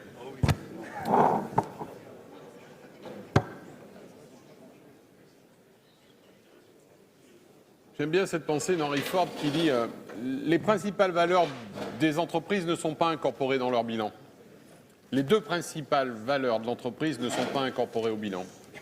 Ce sont leur réputation et la valeur de leurs collaborateurs. Alors, le métier est en pleine transformation. Les ambulanciers ont démontré qu'ils étaient des acteurs indispensables de la chaîne de soins pendant toute la crise Covid. Vous créez de l'emploi et pourtant le secteur peine à recruter. Alors, ce n'est pas le seul. Dans le marché de l'emploi, qui est incompréhensible aujourd'hui, cohabitent 3,8 millions à peu près de chômeurs et 900 000 offres d'emploi. Le secteur a même été identifié pour bénéficier d'un plan action pour réduire les tensions sur l'emploi, à l'initiative d'Elisabeth Borne. Donc M. Daul, haut fonctionnaire, s'est vu confier une mission dans ce cadre. Olivier, que nous faut-il savoir et comprendre sur ce qui est fait au plan national ? Qui aujourd'hui peut ignorer des difficultés de recrutement, d'employabilité et de maintien de nos personnels à leur poste. C'est un sujet qui donc a été demandé par la ministre. Donc Philippe Daul en a pris cette responsabilité. On a vu les premiers éléments, les premiers retours après des enquêtes auprès de professionnels, auprès d'organisations syndicales du transport sanitaire, sur pourquoi, comment, et essayer de trouver les meilleures des solutions. Alors, soyons clairs, et je vais être très clair avec vous, les réponses, elles ne sont pas extraordinaires, les solutions, elles ne sont pas maintenant, d'accord ? Vous ne repartirez pas avec une caisse à outils. Par contre, vous repartirez avec des idées, des réflexions. L'employabilité, le sujet est un sujet qui est ancien. Rappelez-vous, précédemment, la GPEC, gestion prévisionnelle des emplois et des compétences, c'est un sujet dont on vous a parlé il y a au moins 15 ans. Sujet sur lequel la plupart d'entre nous, on s'est un bon peu endormi et un ambulancier, c'était quelqu'un qui forcément allait passer 30 ans dans notre entreprise, détrompez-vous, et la preuve en est, la situation a fait que les choses ont évolué. Et pourtant, c'est un métier qui a été bien mis en avant pendant la période Covid, puisqu'on a quand même été particulièrement applaudi, rappelez-vous. Mais ça, c'était avant. Maintenant, c'est autrement. On a effectivement un grand nombre de chômeurs. On a aussi des offres d'emploi non pourvues, même sur des formations initiales via l'apprentissage, par exemple, qui est l'outil extraordinaire pour recruter nos futurs diplômés d'État. Donc on a des questions beaucoup plus fines à mettre en exergue, des questions sur savoir comment on va aller chercher ces jeunes, les portes de Pôle emploi naturellement, les portes des missions locales, les forums, comment se faire connaître, comment faire parler de notre métier, parce que notre métier, il est peu connu, il est mal connu. Vous le savez, on est des brancardiers, ou alors certains, on est des conducteurs, voilà, point à la ligne. Donc on a besoin d'une information auprès de ce grand public pour aller chercher derrière tous ces jeunes, tous ces demandeurs d'emploi. On a un autre souci aussi, et il ne faut pas se le voiler, c'est la rémunération. On a peut-être une rémunération pour certains postes qui sont un peu trop bas. Alors, vous allez me dire à juste titre, mais on ne détient pas la clé de la valeur de notre prestation, et vous avez raison. Donc là aussi, c'est aussi le rôle des fédérations d'aller chercher derrière de la rémunération pour pouvoir la réattribuer à nos ambulanciers et pour qu'ils puissent avoir une rémunération un peu plus correcte que ce qu'elle est aujourd'hui. Le temps de travail, c'est un élément aussi important. On voit encore aujourd'hui des entreprises qui font travailler des personnels de façon beaucoup trop importante dans la semaine. Donc là aussi, il faut revoir forcément ces habitudes de travail qui ne peuvent plus être les mêmes que celles des années 90. Donc on a tout un panel de sujets qui sont pour nous importants et pour lesquels on va devoir s'y atteler maintenant. Mais attention, maintenant, pas pour demain, pour après-demain. C'est-à-dire tout ce qu'on n'a pas fait hier, on est en train de le payer maintenant. Et on ne va pas le régler maintenant. La formation, on vient de vous en parler. Cette formation, elle est majeure. Elle est majeure. Donc cette formation, vous le voyez, on aura un impact déjà qu'en 2023. C'est clair. 2022, c'est perdu. Donc il va falloir gagner du temps. Je ne sais pas comment, on va y réfléchir. Le travail en commun, il est bien sûr là. Que devons-nous faire pour pallier rapidement à l'absence de nos personnels ? Il y a eu un sujet qui a fait parler à propos des idées de dire comment on fait maintenant pour les entreprises qui n'ont plus de personnel, pour ceux qui, par exemple, ont quitté le métier parce qu'ils ont eu peur du Covid, les autres qui ont refusé la vaccination. C'est un sujet, mais c'est un sujet qui n'appartient pas qu'au milieu du transport sanitaire. Les milieux d'établissements de soins sont confrontés à la même difficulté. Donc, qu'est-ce qu'on doit faire? Comment on doit pouvoir remplacer ces personnels-là? Comment on doit pouvoir assurer nos missions? On sait que dans certains départements, les SAMU commencent à s'affoler en disant « mais attendez, mais vous ne répondez plus à nos demandes de mission ». Ben oui, forcément, on va prioriser d'abord les patients qui vont en soins continus et puis on trouvera après du temps un petit peu pour l'urgence si on le peut. Ben voilà, c'est assez compliqué, vous le savez tous et je n'ai pas besoin de vous l'expliquer. Donc on a ce sujet et le rapport de M. Daul met tout ça en avant et on doit s'en inspirer et les autorités doivent aussi s'en inspirer et vont s'en inspirer et donc nous on doit derrière appuyer ce rapport. Il est souvent dit dans les entreprises, celui qui possède un bon pourquoi trouve plus facilement le comment. Pourquoi? Pourquoi en 2 mots? Pour quel métier? Pour faire quoi? On en a déjà parlé avec la formation, mais je voudrais me tourner vers Gilles. Est-ce qu'on est vraiment sorti du Covid? Dans quel état on est? Quelle trace ça laisse sur le plan RH? Est-ce que ça participe à la tension sur le recrutement? En gros, c'est quoi l'attractivité des entreprises aujourd'hui? Quel est le bilan qu'on peut faire sur notre attractivité? Est-ce qu'on est vraiment sorti du Covid? Qui peut le dire? Je ne suis certainement pas qualifié pour dire ça. En tout cas, dans les entreprises, on transporte toujours des gens, des suspectés Covid, des Covid avérés, des gens qui rentrent chez eux. Donc ça, c'est toujours le quotidien des entreprises, même si la tension a quand même fortement baissé, compte tenu de la tension qui a baissé d'un point de vue général. Le Covid, ça a été aussi des absents dans nos entreprises, des malades, il faut bien le savoir. Donc ça aussi, ça a dû être géré. Ça a été le chômage partiel, ça a été la maladie, ça a été les gardes d'enfants, ça a été les fermetures d'écoles. Donc on a subi comme les autres. Le Covid maintenant, c'est les antivax, parce qu'on a quelques résistants. On n'a pas de raison de moins en avoir que dans la population en général et que dans les soignants en particulier. Ce sont des suspensions de contrats dans un certain nombre de cas. Ce sont des situations qui s'ajoutent à des tensions sur l'emploi, on l'a dit, et donc ça pénalise fortement les entreprises. C'est un fait. L'attractivité aujourd'hui, c'est faire venir dans nos entreprises des gens qui ont des profils et des aptitudes nécessaires et adaptées à nos besoins. Ça a été dit très largement. Donc des ambulanciers, il y en a un nombre réduit. Des formés par an, il y en a de moins en moins, ou en tout cas, il n'y en a pas suffisamment. L'image n'est pas celle qu'on souhaiterait, donc on doit travailler très fortement là-dessus. La professionnalisation, c'est l'apprentissage, ça a été dit. C'est peut-être le permis de conduire demain dans le cadre de l'apprentissage pour attirer des jeunes. C'est une communication différente, c'est un sourcing différent. Est-ce qu'il faut s'adresser à des ambulanciers ou est-ce qu'il faut s'adresser à des gens qui ont des aptitudes, qui ont des vocations? On a une véritable crise de la vocation. Olivier l'a dit. La dimension temps de travail, bénéfice sur investissement, sur implication pour les gens, elle n'est pas forcément là et l'équilibre n'y est pas toujours dans leur esprit. Donc de fait, on doit travailler énormément sur ces sujets. Qu'est-ce que je pourrais dire encore? L'attractivité, c'est faire venir des gens, mais c'est aussi leur offrir des perspectives. Donc ça, c'est les filières santé, c'est la filière métier, c'est comment je suis ambulancier un temps, mais ambulancier aujourd'hui premier degré, demain peut-être deuxième degré. On va travailler, Pierre-Yves le dira, sur les classifications. C'est un sujet d'envergure, de longue haleine. Tout ça ne se fera pas en un jour, ça a également été dit. Et de fait, dans nos entreprises, c'est aujourd'hui que ça se passe. C'est pas demain, c'est pas après-demain. Donc on est dans la difficulté, on n'arme pas tous les véhicules.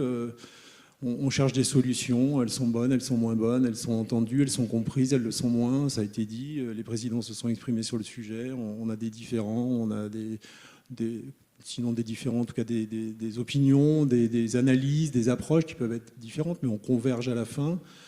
Et être ambulancier, c'est, je le disais, avoir des perspectives, parce que quand dans un métier on entre et qu'on heurte le plafond de verre assez vite, parce qu'il faut bien le dire, tout le monde ne devient pas régulateur, tout le monde n'en a pas envie, tout le monde ne devient pas responsable d'exploitation, tout le monde n'en a pas envie. Les structures d'entreprise sont telles que toutes ne peuvent pas l'offrir. Il faut offrir un vrai parcours professionnel. Donc j'entre ambulancier, je suis ambulancier débutant, je suis ambulancier confirmé, je vais aller vers une professionnalisation avec des tâches annexes, ou dites aujourd'hui comme ça, ou en tout cas des missions nouvelles. On l'a dit, la digitalisation, la téléexpertise, la télétransmission, enfin véritablement un enrichissement des compétences. Et donc offrir à des gens des perspectives, parce qu'il faut y venir, il faut attirer les talents, il faut qu'on ait les bonnes personnes, mais il faut les conserver. Et pour les conserver, il faut on a tous envie de quelque chose. Il faut les faire participer à la stratégie de l'entreprise, à la vision de l'entreprise, à ce vers quoi elle va. Il faut les impliquer, il faut les manager. Donc il faut avoir des bons managers, des managers de proximité, il faut écouter. Et puis, à un moment donné, il va aussi falloir faire en sorte que les gens qui sont dans nos entreprises, ils puissent en partir. Parce que, je le disais, tous ne pourront pas accéder à des métiers différents, ils n'en auront pas tous envie, ils n'en auront pas tous la capacité, on n'aura pas tous la possibilité de le faire. Ça, c'est dire aussi comment on fait en sorte qu'un ambulancier qui va vieillir dans son métier, il vieillisse le mieux possible. Donc c'est la sécurité, c'est la prévention des risques, c'est la formation. François le disait, l'obligation de formation continue, elle est impérieuse, elle est impérativement nécessaire pour s'adapter, mais aussi pour reconnaître les gens, leur donner de la considération, la formation c'est ça, et puis faire en sorte que les gens, à un moment donné, ils puissent aller vers autre chose. Donc ça, c'est les filières, c'est le parcours professionnel, et pour nous, c'est impératif parce que, qu'on le veuille ou non, aujourd'hui, la mécanisation du métier intervient, mais enfin, il y a toujours du portage, il y a toujours des manipulations, ça reste un métier physique, et quand on a 55, 60 ans, soit qui demain 65 ans, on imagine mal les gens dans des ambulances à porter des gens à la chaise dans des escaliers. Et donc, soit ils vont se diriger vers le soin, la prise en soin, ça a été l'expression utilisée. Donc, il va y avoir plusieurs métiers demain dans nos entreprises, très clairement. Est-ce qu'on va pouvoir diriger les gens? Donc, il faut attirer des gens qui ne sont pas seulement attirés par l'urgence, mais par d'autres métiers. Donc, il faut leur parler, il faut les trouver, il faut les sourcer. Et puis, il faut les faire partir. Donc, ça veut dire les faire partir, c'est des problèmes d'aptitude et c'est aller vers des métiers qui rejoignent le leur, dans lesquels ils ont des appétences, des compétences, mais auxquels il faut les former et permettre ce passage.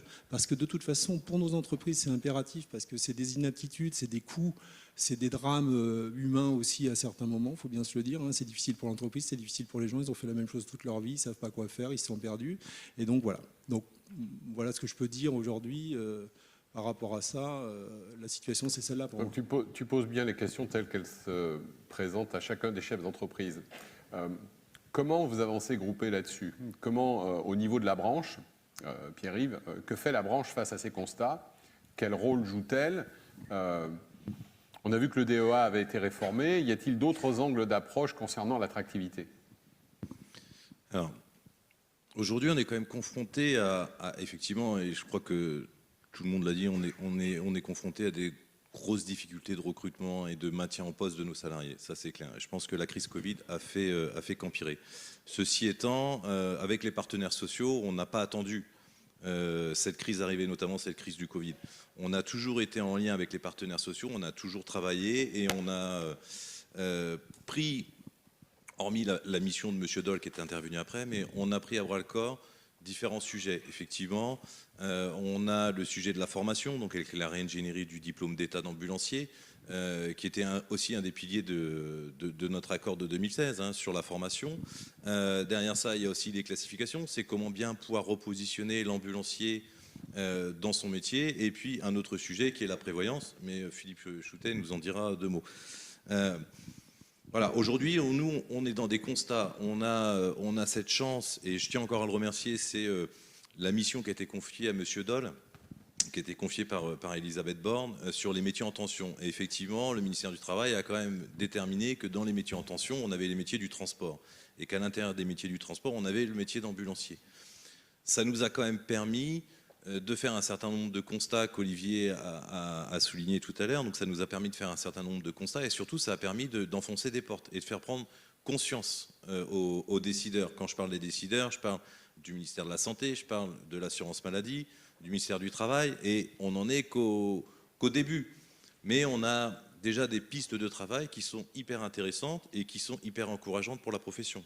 Maintenant, on ne peut pas encore s'engager puisque aujourd'hui, on est en 2021 et quand on parle de dossier avec l'État, le calendrier de l'État n'est pas du tout le même que le nôtre. C'est-à-dire que nous, quand on est très pressé, eux, on est sur des échéances à 5-6 ans. Donc toute la différence est là. Mais les dossiers avancent. Voilà, les dossiers avancent. Je ne sais pas si on attaque tout de suite sur les classifications ou si on attaque sur la prévoyance, mais voilà. Très concrètement, aujourd'hui, une des clés qu'on a proposées aux partenaires sociaux, c'est de retravailler sur les classifications. Pourquoi? Parce que déjà, c'est une obligation de rediscuter sur les classifications dans les branches. On s'aperçoit également que dans le métier d'ambulancier, on a un poste égal un diplôme, mais on ne va pas aller regarder la compétence du salarié, on ne va pas reconnaître la compétence du poste occupé. Donc c'est-à-dire que l'idée qu'on a, c'est le constat qu'on fait, c'est de dire que les classifications telles qu'on les a aujourd'hui, c'est-à-dire l'emploi B, c'est quelque chose d'obsolète. On est sur ce qu'on appelle la méthode parodie et on ne tient pas compte du tout de l'évolution des méthodes de travail, ni des nouvelles fonctions, des nouvelles missions qu'on pourrait avoir et des nouveaux métiers qui pourraient apparaître dans le métier d'ambulancier. On a également aussi des classifications qui sont incomplètes, puisqu'on s'arrête simplement sur l'emploi B et tout ce qui est métiers transversaux, ce qu'on peut appeler les étames, les cadres, etc. On partage les dispositions des transports de voyageurs. Donc l'objectif, ça serait aussi de pouvoir se réapproprier en tant qu'ambulancier nos propres grilles. On a un manque de visibilité. Aujourd'hui, le discours qu'on entend des ambulanciers, c'est de dire quel est l'intérêt de passer un diplôme d'état d'ambulancier, puisque c'est la seule évolution que j'aurai dans ma carrière. Je resterai ambulancier diplômé d'état, je n'irai pas plus loin. Donc autant que je sois auxiliaire ambulancier, et puis la différence de taux horaire entre les deux ne vaut pas la peine de financer une formation. C'est un petit peu les discours qu'on entend. Donc voilà, on a vraiment un manque de visibilité sur la reconnaissance. Puis on a un manque d'attractivité, on n'a pas d'évolution dans nos métiers aujourd'hui. Même si on a la réingénierie du diplôme d'état d'ambulancier, on va construire des passerelles possibles pour les ambulanciers, mais à l'intérieur de notre métier, on a très peu d'évolution possible. Donc les objectifs qu'on s'est mis avec les partenaires sociaux, on s'est mis en place une feuille de route. Alors cette feuille de route, elle est à la négociation aujourd'hui, parce qu'avant de négocier les classifications, il faut déjà négocier la méthode de travail. Est-ce qu'on est d'accord pour aller sur cette voie? Donc l'objectif qu'on recherche, c'est de reprendre la main sur nos métiers du transport sanitaire. Donc via des nouvelles grilles de classification qui couvriraient l'ensemble des catégories socio-professionnelles. Ça serait aussi de moderniser le secteur par l'adoption de nouvelles grilles de classification qui abandonneraient, ce que je vous disais, le système parodie au profit d'un système à critères classants simples et adaptés au transport sanitaire. Et la volonté de mettre en place un dispositif proposant des itinéraires professionnels simples et lisibles dans un objectif d'attractivité et de fidélisation des salariés. Et puis c'est aussi la finalité de valoriser et de reconnaître les différentes tâches professionnelles et les missions réalisées par les salariés dans les entreprises de transport sanitaire. Tout ça dans quel but? Le but, c'est de dire, dans nos métiers, on fait un constat de départ, c'est qu'on a ce qu'on appelle un socle commun d'activité dans nos métiers. Tous nos ambulanciers font de la conduite de véhicules sanitaires, que ce soit des VSL, des ambulances, ils font tous du portage, du brancardage, ils réalisent un dossier de transport, ils vérifient la conformité du véhicule, ils font l'entretien, la désinfection, ils prennent en charge les personnes dans leur véhicule, tout ça dans le respect des règles de déontologie. Ça, c'est ce qu'on peut considérer le socle de base, qui déterminerait le premier niveau du métier. À quoi viendraient s'ajouter des missions que pourrait faire notre ambulancier? Alors, les missions restent à déterminer, mais au même titre que les tâches annexes, on pourrait considérer que notre ambulancier fait des missions. C'est-à-dire que notre ambulancier, il peut, en plus du socle commun, participer à l'urgence préhospitalière. Il peut participer au travail du samedi, dimanche, jour férié. Il peut faire du transport bariatrique. Il peut faire telle mission. Et puis, il peut aussi également peut-être avoir une équipe sous ses ordres et puis avoir une compétence spécifique. Et bien tout ça, on pourrait le classer. C'est-à-dire qu'en partant du socle de base, on pourrait au fur et à mesure déterminer des missions qui seraient des critères classants pour notre ambulancier et qui ne seraient versés qu'au même titre que les tâches annexes, c'est-à-dire le mois où elles ont été faites. Ce qui nous permettrait concrètement de dissocier le poste du diplôme. Pour être un peu plus clair, aujourd'hui, si j'ai un ambulancier diplômé d'État qui ne peut plus, par exemple, faire de travail de nuit, qui ne veut pas participer à l'urgence préhospitalière, il est légitime que ce salarié-là soit moins rémunéré et moins reconnu qu'un ambulancier qui fait de l'urgence préhospitalière, qui a une spécialisation dans le métier, qui fait d'autres missions qui demandent de la compétence supplémentaire. Et donc, on va dissocier le poste du diplôme. Voilà un petit peu l'idée des classifications telles qu'on les a construites. Donc aujourd'hui, on a arrêté sur 3 types de missions. La mission 1, la mission 2, la mission 3. Et l'avantage, c'est que dans ces critères classants, on pourrait rajouter plein de nouveaux niveaux qui nous permettraient d'intégrer des nouveaux métiers, des nouvelles fonctions qu'on pourrait vouloir donner à nos personnels. Donc voilà un petit peu l'idée qu'on a sur les classifications. Donc c'est vraiment un changement de méthode, c'est-à-dire qu'on dissocie le poste du diplôme et on va sur un système de critères classants en fonction de ce que mon ambulancier pourrait être amené à faire dans ses tâches quotidiennes. Bon, je vois bien ce que ça crée en matière de justice sociale, de reconnaissance, voire d'attractivité. Dans l'attractivité, il y a toujours, on est un peuple qui a besoin de sécurité. La sécurité, elle se traduit souvent par la prévoyance. Alors, Philippe, sur le territoire de la protection sociale, les avancées concrètes en matière de prévoyance, ça donne quoi? Alors, avant de répondre directement à la question, je pense que les points qui ont été soulevés sont majeurs. Et à mon avis, quelques chiffres permettent d'illustrer un peu la situation. Sur la population totale de la convention collective, on a souvent tendance à rappeler les chiffres qui nous sont communiqués par l'Observatoire prospectif des transports et de la logistique. 744 000 emplois au 31 décembre 2019, ce sont les derniers chiffres connus. Et pour la première fois, parce que ça fait quand même pas mal d'années que l'Observatoire travaille, avant il y avait les tableaux de bord, donc ça fait quasiment 30 ou 35 ans que la profession du transport et des activités auxiliaires du transport fournit des chiffres. On voit que la perspective au 31 décembre 2020 pour le secteur d'activité du transport sanitaire qui est aujourd'hui, qui est estimé à 60 000, un peu plus de 60 000 salariés, il y aurait une baisse d'environ 2500 postes. Donc c'est relativement grave. Je pense que c'est préoccupant. Et le chiffre que je vous donne, il est tout à fait officiel. Vous le trouvez sur le site de l'Observatoire. Le deuxième élément, par rapport à ce qui a été dit par nos amis à la table, la moyenne, l'ancienneté moyenne dans le secteur du transport sanitaire, un petit peu plus de 7 ans. Ce qui n'est pas beaucoup. une ancienneté de 7 ans en entreprise, ce n'est pas énorme. Et donc, il y a certainement une explication à trouver et les préoccupations qui ont été exprimées sont certainement tout à fait réelles. Alors, au-delà des chiffres, on a pris des engagements dans l'accord du 16 juin 2016, parmi lesquels, effectivement, une discussion, en tout cas l'ouverture de débats sur la protection sociale ou sur la prévoyance. Je dirais qu'au niveau d'échanges que nous avons aujourd'hui, peu importe le terme. C'est très important parce que le transport sanitaire appartient à un secteur professionnel qui est celui de la Convention collective nationale des transports routiers. Et jusqu'à 2013, l'année où on s'est lancé dans la complémentaire santé pour le transport sanitaire, il ne faut pas le regretter parce que de toute façon, si on avait attendu un peu, ce serait devenu obligatoire à un autre niveau. Donc l'initiative qui a été prise par la profession a été bonne. Et ce n'est pas parce qu'à l'époque, j'avais une casquette Clésia que je mets ça en avant. Sur le plan du principe, c'était bien. J'ai toujours été convaincu de la nécessité de faire fonctionner les institutions paritaires de la profession, donc je ne reviens pas là-dessus. Et donc, le secteur du transport sanitaire, en dehors de cette complémentaire santé, n'a rien par rapport à tout le dispositif des institutions paritaires. Ce n'est pas une critique, c'est un constat. Le dispositif carte de prévoyance n'est pas applicable au secteur du transport sanitaire. Les congés de fin d'activité non plus. L'IPRIAC pas plus. Donc nous sommes dans un secteur d'activité qui, en matière de prévoyance, n'est pas tout à fait au même niveau que les autres secteurs qui sont représentés dans notre convention collective. C'est un constat. Et donc on a pris l'engagement dans l'accord du 16 juin, effectivement, d'aborder la question de la prévoyance.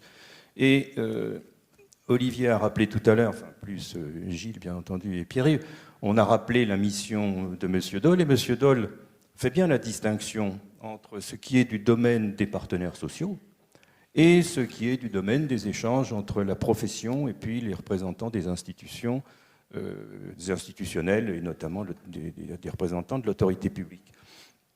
Parmi les points que M. Daul a mis en avant, on retrouve tous ceux qui ont fait l'objet de nos échanges avec les partenaires sociaux, qui doivent faire l'objet d'échanges avec les partenaires sociaux, dont la prévoyance. Et donc nous sommes dans une logique indiscutable. Effectivement, on a pris des engagements. Il y a des rapports très objectifs qui viennent d'ailleurs, donc cette fameuse mission de M. Daul qui nous disent « intéressez-vous à la prévoyance, allez-y ». Et c'est vrai que ça peut être un élément attractif en répondant à un certain nombre de préoccupations. On a déjà commencé les réflexions en la matière. On a demandé à l'opérateur de la profession, donc Clésia, de réfléchir un petit peu à cette question. Et c'est une demande de réflexion entre partenaires sociaux. Ce n'est pas le patronat ou les organisations syndicales. Nous sommes dans des institutions paritaires, donc il n'y a pas de doute. Toutes les organisations professionnelles patronales représentatives et organisations syndicales représentatives également, tout le monde est bien en ligne sur l'intérêt d'avoir ce qui a été appelé le champ des possibles en matière de prévoyance. Olivier a dit tout à l'heure, je trouve que la formule est très bonne, tout ce que nous n'avons pas fait hier, on est en train de le payer aujourd'hui. Alors il dit payer parce qu'effectivement à un moment tout ça, ça a un coût. Les classifications, ça a un coût. La formation professionnelle, ça a un coût. Les rémunérations conventionnelles, bon, vous savez, au 1er octobre, le SMIC bouge, donc je ne reviens pas là-dessus, vous connaissez tous les conséquences. Donc il y a un coût global de tous ces dispositifs. Donc en matière de prévoyance, on aura également cela. Les orientations sont les suivantes. La mise en place d'un dispositif qui comporterait à la fois des mesures de prévention, des mesures dites de réparation et puis des mesures d'accompagnement. Les mesures de prévention, ce serait par exemple des mesures sur la gestion du stress ou la prévention des risques musculo-squelettiques. On est dans un secteur d'activité où ce n'est pas neutre. Les mesures de réparation, je ne vais pas entrer trop dans le détail parce que le temps imparti ne le permet pas et puis que la réflexion n'est qu'à son début. Les mesures de réparation, bon, c'est un dispositif assez classique, décès, incapacité, invalidité, c'est-à-dire un dispositif d'indemnisation venant en complément des dispositions de la convention collective. N'oublions pas que la convention collective transport comporte déjà un certain nombre de mesures pour les personnes qui sont en arrêt maladie, avec des variations en fonction des annexes de la convention collective, 1, 2, 3 ou 4, une différenciation entre la haute maîtrise et les cadres d'une part, et puis les dispositifs applicables aux autres catégories socio-professionnelles par ailleurs. Et donc, décès, incapacité, invalidité, et puis des mesures d'accompagnement qui sont rattachées assez souvent à des dispositifs de formation professionnelle. Et là, avec des partenariats qui existent, bien entendu, avec l'AFTRAL, avec Promotrans, qui sont les deux organismes professionnels de formation avec lesquels les entreprises ont l'habitude de travailler, deux organismes qui connaissent parfaitement bien les métiers du transport. Alors, les points à discuter, bien entendu, parce que ça nécessite un accord entre les partenaires sociaux. Les points à discuter, c'est quelle sera l'enveloppe budgétaire, c'est-à-dire jusqu'où peut-on aller en matière de cotisation, puisque ce sont des dispositifs qui sont financés par des cotisations réparties entre les entreprises et les salariés. Quelles seront les catégories socio-professionnelles concernées? J'ai fait une allusion aux différentes conventions collectives annexes. Aujourd'hui, vous avez déjà un dispositif qui s'impose dans les entreprises en application de la Convention collective nationale des cadres de 1945, c'est le 1,50 décès invalidité, et qui est applicable à toutes les entreprises, qu'elles soient du transport sanitaire, de la métallurgie ou d'ailleurs. Donc il y a déjà un dispositif de prévoyance en la matière pour ces catégories professionnelles-là. Donc intéressons-nous peut-être prioritairement plutôt aux autres qui ne sont pas dans le dispositif. Ensuite, nous devons nous interroger sur, mais ça a une conséquence directe sur le coût, nous devons nous interroger sur le niveau d'indemnisation en complément des indemnisations sécurité sociale que nous serions en capacité de mettre en place. Pendant quelle durée? C'est-à-dire que la convention collective, elle prévoit un système d'indemnisation sur un certain nombre de mois en fonction de l'ancienneté des salariés. Et le relais se fait-il tout de suite? Ou y a-t-il une interruption avant que le relais du nouveau dispositif conventionnel puisse entrer en application? Donc toutes ces questions-là, bien entendu, nous devrons nous les poser. On a déjà commencé à échanger un petit peu, puisque nous avons eu, il y a quelques jours, une commission permanente paritaire de la négociation et d'interprétation, négociation collective. Le sujet a été mis sur la table et bien évidemment, toutes ces questions-là, les points que j'ai soulevés, tous ces points seront abordés avec les partenaires sociaux. Mais soyons attentifs. Je pense qu'on doit aboutir sur un dispositif de cette nature. On sait qu'il y aura un financement à trouver, enfin des cotisations qui vont intervenir. Ce qui veut dire que dans la réflexion globale sur les financements dont peuvent disposer les entreprises de transport sanitaire, notamment dans les négociations avec l'autorité publique, il faut intégrer ces mesures. Étant entendu que le dispositif de prévoyance, du jour où l'accord sera signé, pour donner un ordre de grandeur, enfin un ordre d'idée en termes de délai, le jour où l'accord sera signé, l'opérateur, si c'est le Clésia qui est retenu, et qui pourrait l'être, il ne peut pas l'être sur le terrain de la désignation, c'est interdit par la loi maintenant, il ne doit pas l'être sur le terrain de la recommandation, parce que c'est très lourd, il faut passer par des appels d'offres, et c'est particulièrement contraignant. En revanche, il pourrait l'être sur le terrain de la labellisation. Bon, donc c'est un dispositif un peu intermédiaire. Mais donc il faut compter environ 6 mois entre la signature et la mise en œuvre effective. Mais un affichage courant 2022 d'un dispositif de prévoyance dans le transport sanitaire, à mon avis, ça peut contribuer à une meilleure attractivité du métier. Merci. Avant de vous interroger une dernière fois, si vous m'autorisez, je voudrais avoir 2 réactions. Première réaction, il ne suffit pas d'être bon, encore faut-il que ça se sache. Ce qu'a prouvé Covid, c'est que quand vous êtes en visibilité, les gens voient. Et à quel moment vous organisez la mise en visibilité de tout ce travail qui est fait en back-office?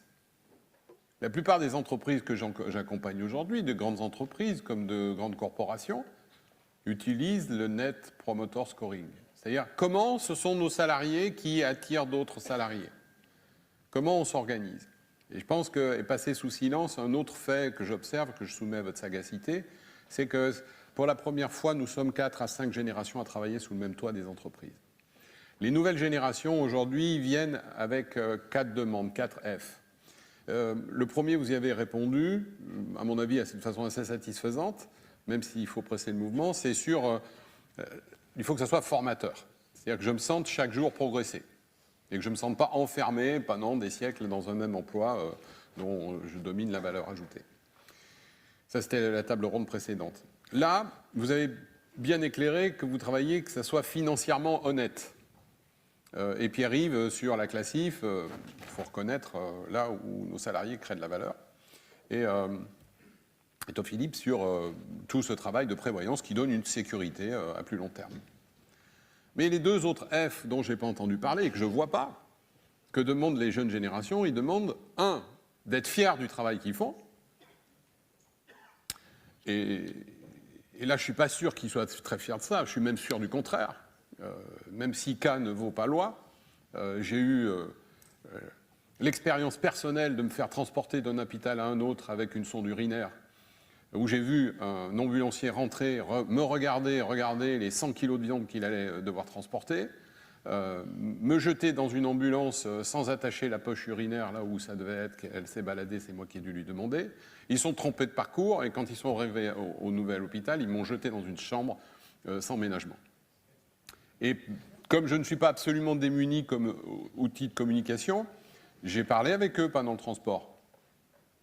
Et ils m'ont dit que leurs patrons étaient des salauds, qui ne passaient que leur temps à s'enrichir sur leur dos. On a un vrai sujet. Quand vous êtes une corporation de 6 000 personnes, il est temps maintenant, c'est tout petit 6 000, 60 000. 60 000, mais 5 500 entreprises, 60 000. Il est temps que vous preniez ce sujet à bras-le-corps. C'est comment vous-même faites la promotion, comment vous-même faites renaître ce métier qui est tellement beau. Dans les premières conventions que j'animais, il y a eu des interventions où certains ambulanciers racontaient leurs interventions humaines. Ce frisson d'apporter à l'autre, cette présence dont on a tellement besoin aujourd'hui, cette présence dont vous avez fait preuve pendant le Covid. Cette histoire-là, si ce n'est pas vous qui la racontez, ce n'est pas les autres qui la raconteront. Et ça, j'en entends pas parler, du marketing de ce que vous faites en back-office. Et puis, ce que demandent aussi les jeunes générations, c'est que ça soit fun. Donc, l'interrogation tout à l'heure sur la technologie, il faut qu'on soit dans les arcanes des technologies d'aujourd'hui, c'est que ça ne soit pas simplement la digitalisation de nos processus de facturation, mais que nous ayons des médias sociaux, des liens entre nous qui permettent de faire savoir ce que vous dites là à la totalité de la profession. Voilà, c'est un peu sous forme de provocation, mais il me semble que ce n'est pas complètement dénué de bon sens. Je veux bien répondre si tu veux. J'ai évoqué tout à l'heure l'attractivité, et dans mon esprit, j'ai évoqué aussi proposer des perspectives, et ce que tu dis, c'est donner du sens. Donc ça veut dire faire participer nos collaborateurs à la stratégie de l'entreprise, déployer une vision, les interroger, les questionner, les challenger, retenir certaines de leurs propositions, leur montrer qu'on avance, communiquer, manager, des indicateurs, etc., etc. C'est aussi effectivement changer l'image de l'ambulancier. Alors elle a un petit peu changé dans l'opinion publique, tu l'as dit, au travers du Covid. C'est vrai qu'on a vu des soignants professionnels de soins applaudir des ambulanciers avec des ambulances devant les établissements. Ça a duré un temps, je pense que les vieilles habitudes ont repris leur cours et qu'effectivement il y a une image dans l'opinion publique, il faut la travailler. Et il y a une image dans les établissements. Il faut la travailler aussi et ça ne se travaille pas de la même façon. Donc on a un double travail. Concernant l'opinion publique, on est quand même agissant. Je ne me flagelle pas. Je pense qu'on ne peut pas s'auto-flageller ni les uns ni les autres. On a bien compris ça. On n'était peut-être pas ni armés ni parfaitement familiers de ces outils, mais aujourd'hui on est quand même les uns et les autres à travers différents réseaux sociaux assez présents. On se met en scène, mais on n'invente pas. Quand je dis qu'on se met en scène, c'est qu'on se met en avant, on met nos professionnels en avant, on met des professionnels en intervention, on interviewe des gens, on fait des vidéos, c'est vrai des grands réseaux, c'est vrai des ambulanciers privés qui ne sont pas dans des réseaux, qui ont des WhatsApp, qui ont des profils LinkedIn, qui ont des profils Facebook. Voilà, donc on y travaille, c'est difficile. On met sur le terrain les gens qui sont sur le terrain, qui sont véritablement les acteurs de la profession, pour que ça parle aux gens, parce que qui de mieux qu'effectivement celui qui fait un métier peut s'adresser aux autres. On est en train de travailler tous azimuts pour faire venir des gens de différents horizons dans nos métiers, et on essaie de parler leur langage, on travaille dans des forums, enfin, on se démène, voilà, je ne te trompe pas.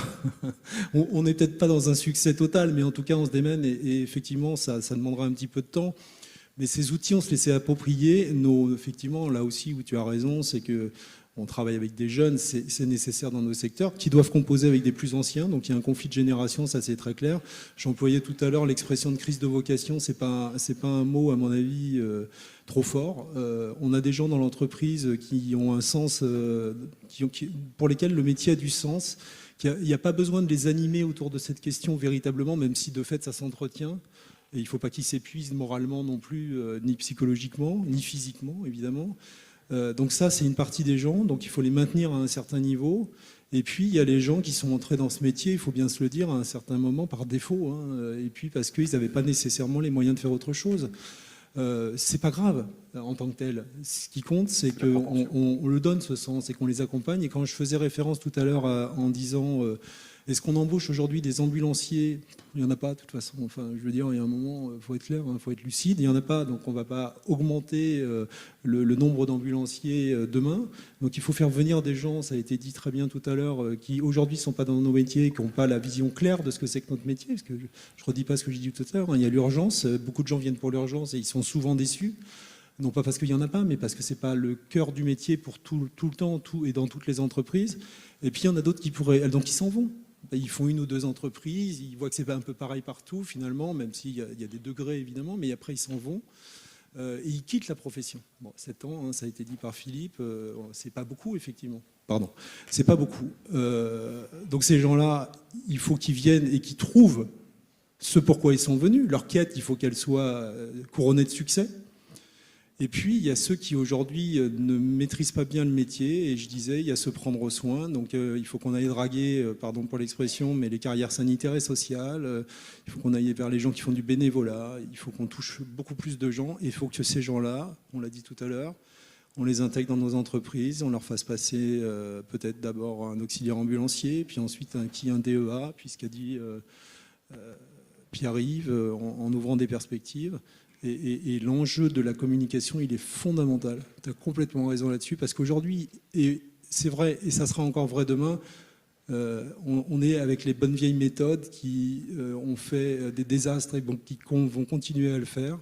C'est-à-dire qu'on va taper dans les ambulanciers des autres, on va chercher les gens. À coup de revalorisation de salaire, à coup de satisfaction, d'exigences. C'est le jeu, c'est la loi du genre. Hein. Aujourd'hui, le marché se renverse. Ben voilà, c'est un fait. Une fois, c'est dans mon sens, une fois, c'est dans un autre. Mais c'est dévastateur parce que forcément, ça n'a qu'un temps et le marché est fermé. Donc, il faut qu'on ouvre le marché et on est en concurrence sur cela avec d'autres secteurs qui n'ont rien à voir avec les nôtres. C'est-à-dire que les gens qu'on veut faire venir et qui doivent venir chez nous, qui va aller... J'en sais rien, moi, dans un supermarché, dans la logistique, dans le transport routier, dans le transport de voyageurs, etc. etc. Et c'est à eux qu'il faut parler. Et c'est d'eux dont on a besoin. Et ce qui est vrai, c'est-à-dire qu'on va chercher sur des publics qui, hier, sont dragués de toutes parts, pardon pour l'expression encore une fois, il faut les séduire. Hein. Aujourd'hui, il faut séduire les gens, il faut offrir quelque chose. Mais ces gens-là, ils ont aussi... ils viennent nous les chercher dans nos entreprises. Parce qu'il y a des métiers connexes, etc. etc. Donc... Et on se bat avec des secteurs d'activité avec lesquels on ne se battait pas. L'hôtellerie-restauration, ça a été dit, le bâtiment, la propreté, enfin voilà, des gens qui nous quittent pour aller ailleurs. Et donc, on ne se bat plus qu'entre nous, on se bat entre nous, ça c'est clair, c'est ravageur. Je l'ai déjà dit, je ne m'attarde pas là-dessus, c'est facilement compréhensible par tous. Et on se bat avec d'autres acteurs, et qui ont des armes. Olivier l'a dit, nous on a... des valeurs. C'est un métier très gratifiant, c'est un métier noble, il n'y a pas de quoi rougir de faire ce métier, bien au contraire. Mais c'est un métier qui comporte des contraintes. C'est une réalité, des contraintes organisationnelles, l'articulation vie professionnelle, vie privée, il l'a très bien dit. Enfin voilà, je n'apprends rien à personne, on vit ça dans nos entreprises tous les jours, mais il faut absolument qu'on muscle notre jeu quoi, et qu'on donne du sens. Mais tu m'as bien entendu aussi sur le fait que vous avez un bien commun, c'est la réputation du métier, elle est commune.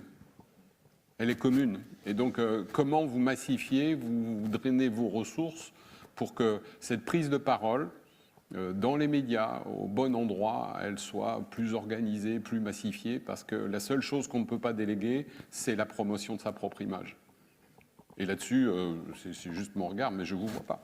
Je vous vois travailler, je vois en back-office tout ce qui est fait pour que les entreprises puissent fonctionner, puissent répondre localement à ces dilemmes. Mais qui s'occupe de la réputation globale du métier?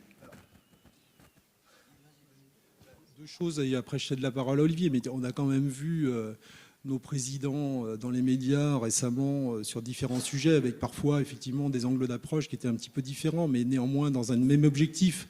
Donc les expressions sont différentes, mais les objectifs sont les mêmes, et les stratégies sont partagées, et on sait où on va. Donc on nous a vus dans les médias, on est présent, on a été très présent là au moment de la question de la vaccination obligatoire, à la fois pour la porter, parce qu'on l'a portée, mais aussi pour en exprimer les limites et les risques.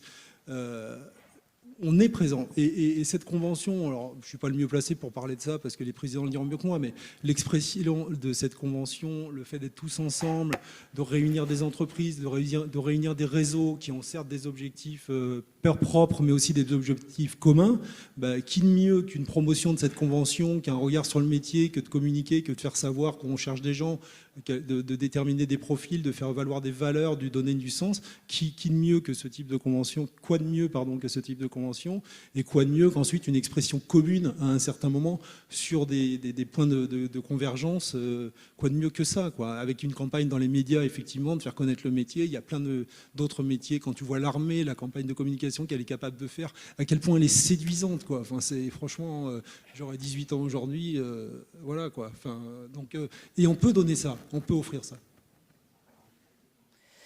La communication, faut les sous. C'est un sujet, que ce soit nous, que ce soit vous, on a des racines artisanales. Et dans l'artisanat, la communication, on ne sait pas le faire. Voilà. Parce que ce sont des métiers où on fonctionne avec le bouche à oreille. Mais pour l'employabilité aujourd'hui, demain, de nos salariés demain, il faut communiquer. Et je te rejoins, et on est tous d'accord, où on n'a pas le choix que de communiquer, chacun de son côté. Mais n'attendons pas non plus une communication nationale, parce que d'abord, ça va coûter 2 bras, et qu'on n'a pas les moyens demain de se payer une communication nationale. Mais on a tous la possibilité individuellement de développer ce bouche à oreille pour aller chercher les talents autour de chez nous.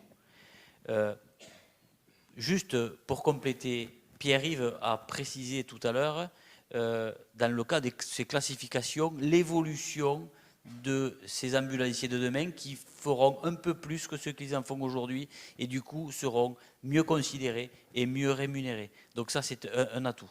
Sur l'aspect de la prévoyance. La prévoyance, il est certain que ça ne va pas intéresser le jeune de 25 ans qui rentre à l'entreprise parce que le décès, l'invalidité, l'incapacité, il pense à autre chose et c'est bien normal. Par contre, à l'inverse, l'ambulancier qui a 45, 50 ans dans notre entreprise et qui, lui, on lui propose une prévoyance ou on lui dit il va y avoir une prévoyance, là, il est attentif parce qu'il est potentiellement demain confronté à ces 3 difficultés. Et puis, dernière chose, je crois que du moins la profession peut s'excuser au travers de ces 2 ambulanciers qui t'ont transporté de façon médiocre et on en connaît tous. C'est un devoir de chacun d'entre nous de les corriger pour leur expliquer que l'on fait un bon métier, que l'on fait un métier où on doit respecter le patient. Tenir des propos, c'est leurs propos, mais ils peuvent le tenir à la machine à café et pas au patient, parce que le patient, lui, n'attend qu'une chose. Et juste leur rappeler aussi une dernière chose, c'est qu'aujourd'hui, ils ont 30 ans, ils poussent un brancard, ils sont ambulanciers. Demain, ils seront les patients et transportés aussi par des ambulanciers. Et en général, ces propos-là permettent de rabaisser un petit peu certains propos ou excitations diverses. Voilà. Pierre-Yves ? Oui, alors juste pour rajouter...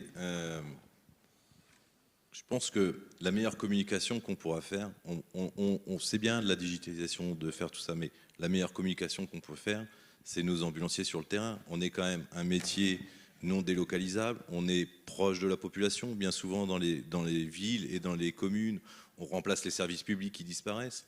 On est vraiment proche de la population, et ça, c'est la meilleure communication qu'on pourra avoir. À mon sens, le manque de reconnaissance, il est double.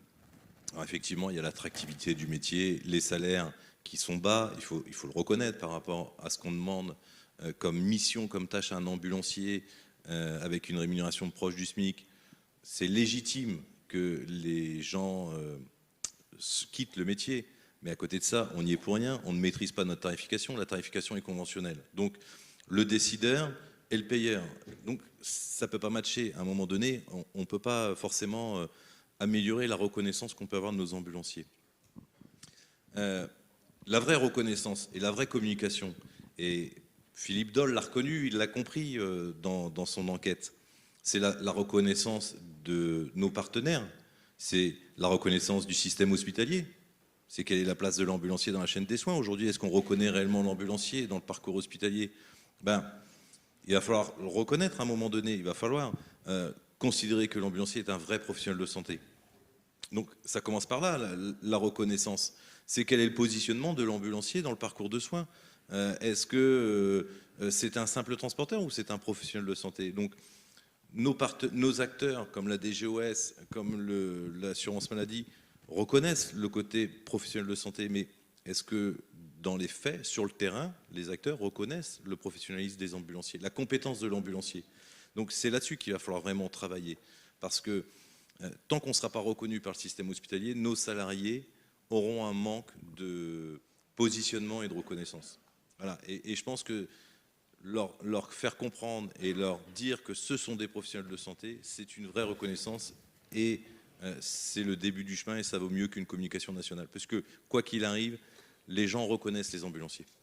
N'oublions pas qu'on a fait 94% des prises en charge durant la période Covid et que les ambulanciers étaient très très présents et ça tout le monde le constate.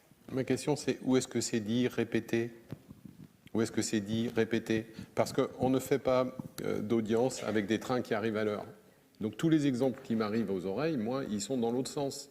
C'est cette vieille dame qui a une fracture du bassin et l'incommunication entre le service hospitalier et les transports sanitaires lui refuse un transport couché et elle va souffrir l'enfer. Ça, on le saura, parce que ça sera dit. Par contre, chaque fois que la présence aura permis d'adoucir le transport, d'atténuer l'anxiété avant le rendez-vous, ça passe à l'as. Votre sujet, pour moi, il est de mettre en lumière la valeur ajoutée que vous créez. Dans les travaux qui ont été menés par M. Doll, il a bien mis en avant cette question de la communication. L'exemple que tu as pris tout à l'heure, personnel. Je pense qu'il y en a pas mal, il y a pas mal de personnes dans la salle qui peut-être peuvent avoir des exemples comparables. Et il est évident que les personnes dont tu as parlé n'étaient pas à leur place dans l'entreprise. C'est que ce sont des personnes qui n'avaient pas vocation à exercer ce métier. Il y a peut-être donc une réflexion à mener et ça fait partie des pistes proposées par Philippe Doll, une réflexion à mener sur les conditions dans lesquelles, pour les entreprises qui passent par Pôle emploi, on fait une sélection, une présélection de candidats Pôle emploi pour devenir ambulancier ou pour devenir logisticien ou dans une entreprise ou chef d'exploitation de transport de marchandises. C'est-à-dire que cette question-là, elle est essentielle aussi. Et des travaux sont à mener entre la profession et Pôle emploi pour s'assurer que les candidats qui sont proposés aux entreprises sont des candidats qui ont vocation ou qui ont envie d'exercer ce métier-là. Donc, à mon avis, sur ce terrain-là, il y a aussi une réflexion à mener. Mais tu sais, je leur en veux pas.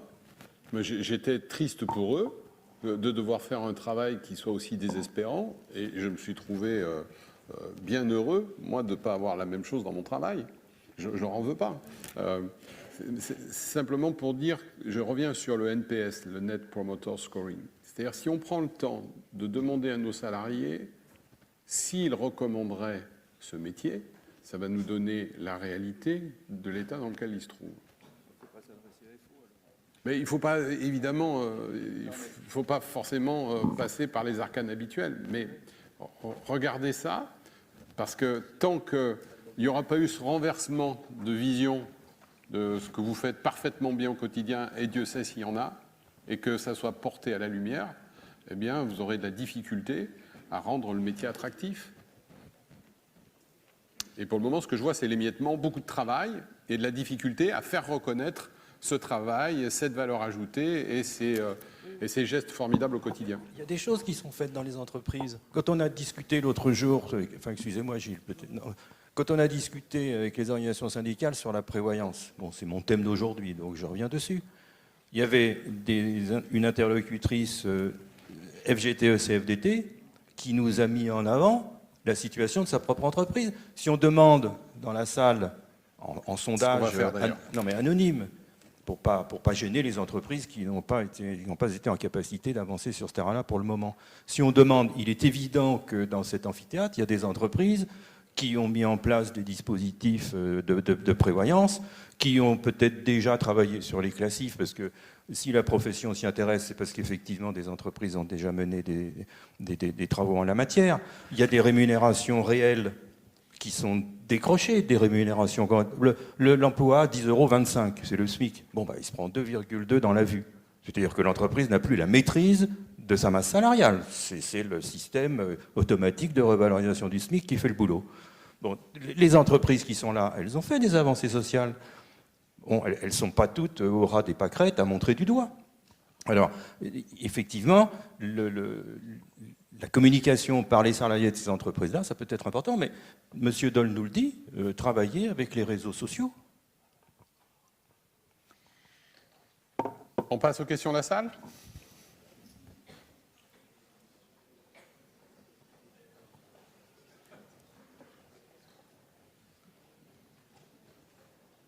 On peut avoir le micro, s'il vous plaît ? Là, ok. Bonjour, Nicolas Zibenchou, ambulancier dans l'Est de la France.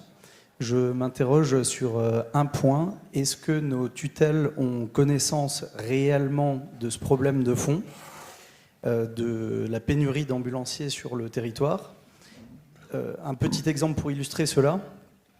Certaines ARS continuent ces jours-ci de proposer de mettre en œuvre des véhicules hors quota, des agréments supplémentaires. Ce qui, pour moi, ne fait que déplacer le problème parce que nous avons tous des véhicules sur cale. Donc, je m'interroge réellement sur... Enfin, ma question est, est-ce que quelqu'un tient un discours clair, franc et objectif, chiffres à l'appui, auprès de nos tutelles, pour dire que nous avons 5, 10, 20, 30% de nos véhicules sur cale et qu'au milieu de tout ce système bancal, il y a un patient qui n'aura plus de prise en soin. Et pour moi, cette situation, elle est non pas préoccupante, mais elle est dramatique.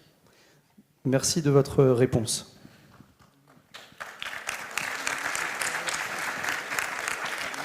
Alors, oui, les tutelles savent qu'on est une profession en danger et en tension. Pourquoi ? On a l'exemple type avec le travail qui a été fait, la mission qui a été confiée à Philippe Doll, qui est bien sur les métiers en tension, et le métier d'ambulancier a bien été ciblé comme métier en tension. Maintenant, on n'a pas les chiffres exacts du nombre d'entreprises qui sont en pénurie de personnel. Il y a des situations locales qui sont peut-être mieux que d'autres, des bassins de population qui sont très fortement touchés. Aujourd'hui, on n'a aucun retour là-dessus. Le ministère de la Santé est au courant.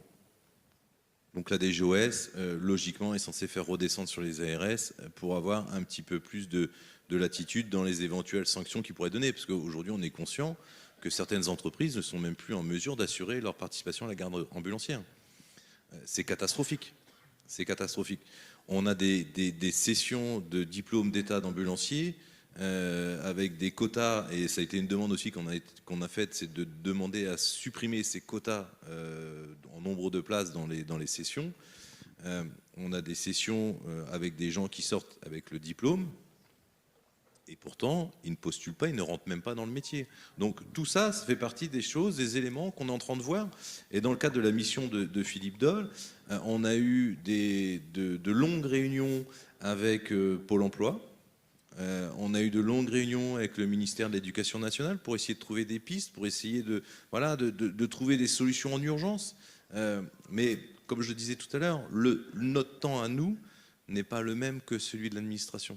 Et on sait pertinemment que ça prendra quelques mois avant de voir même ne serait-ce que des expérimentations. Et une expérimentation qui a été préconisée par Philippe Doll, c'est justement, il y a un système qui existe dans le Grand Est qui pourrait permettre de se diriger vers un nouveau, alors je ne vais pas dire un nouveau diplôme d'ambulancier, mais quelque chose de de rapide en expérimentation pour essayer d'avoir du personnel plus rapidement. Voilà, dans un système.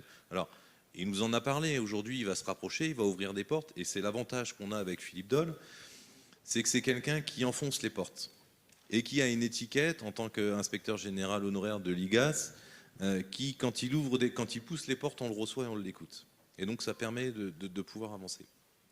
On reparlera de ça avec Claire Martret cet après-midi, notamment sur l'autorisation des véhicules TPMR. Je complète juste par rapport à votre remarque qui est totalement pertinente et qui est le besoin de nous tous.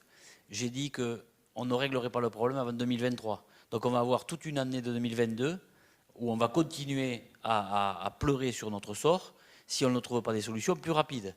On a tous dans nos entreprises des auxiliaires ambulanciers de très grande qualité, mais des gens qui n'ont peut-être jamais osé aller plus loin parce que c'était compliqué pour eux, parce qu'il fallait repartir à l'école. Bon, ces gens-là, par la base du volontariat, il faut leur proposer de rattraper quelques modules du DEA et pouvoir les récupérer au moins au premier semestre 2022. Ça sera déjà une bouffée d'air.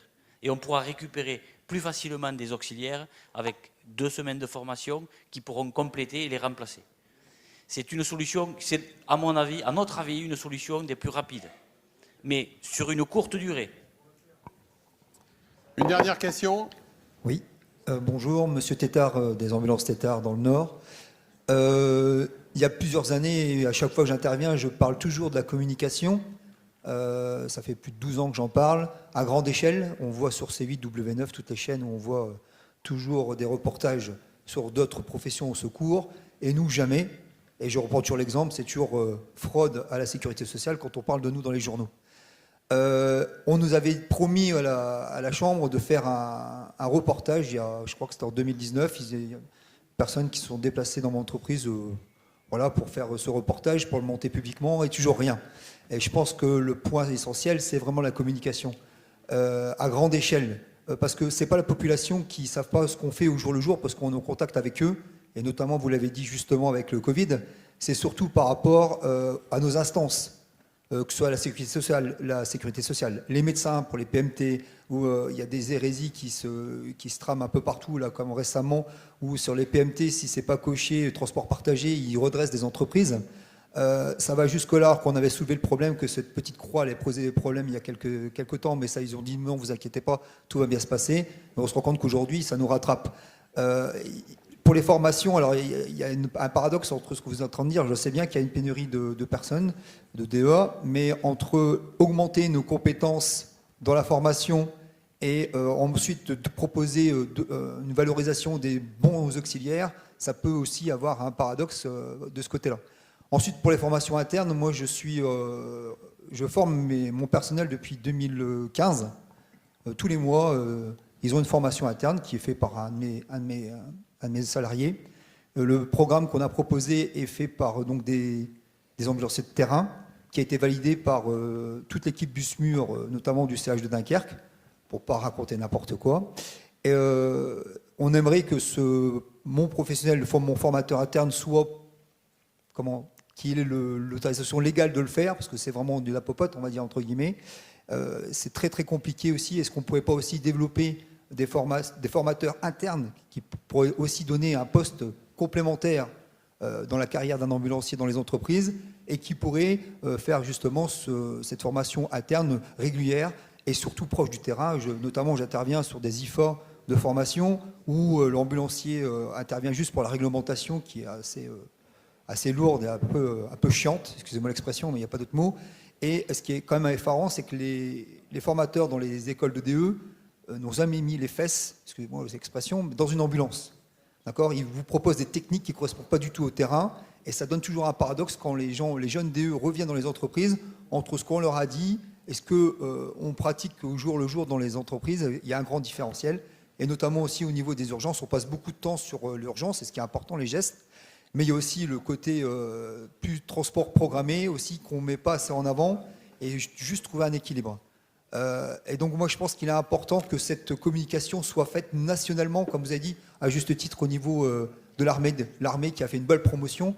Et je pense qu'ici, dans tous les chefs d'entreprise, peut-être mettraient la main à la pâte ou dans le porte-monnaie, encore une fois, peut-être pour faire vraiment un film digne de ce nom et qui mettrait de la vocation aux plus jeunes et nous amènerait à avoir justement une envie de venir pratiquer, d'exercer ce métier dans une entreprise. Merci pour ces propositions et la question.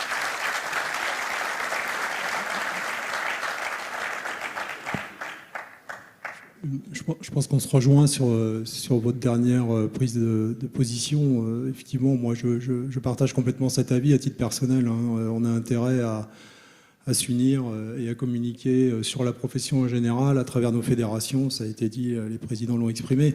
Laurent Facon l'a dit tout à l'heure, il faut absolument que les hommes de terrain, que les chefs d'entreprise, que les responsables d'exploitation, selon la taille des entreprises, aillent dans les formations, que les jeunes viennent dans les entreprises pendant leur formation.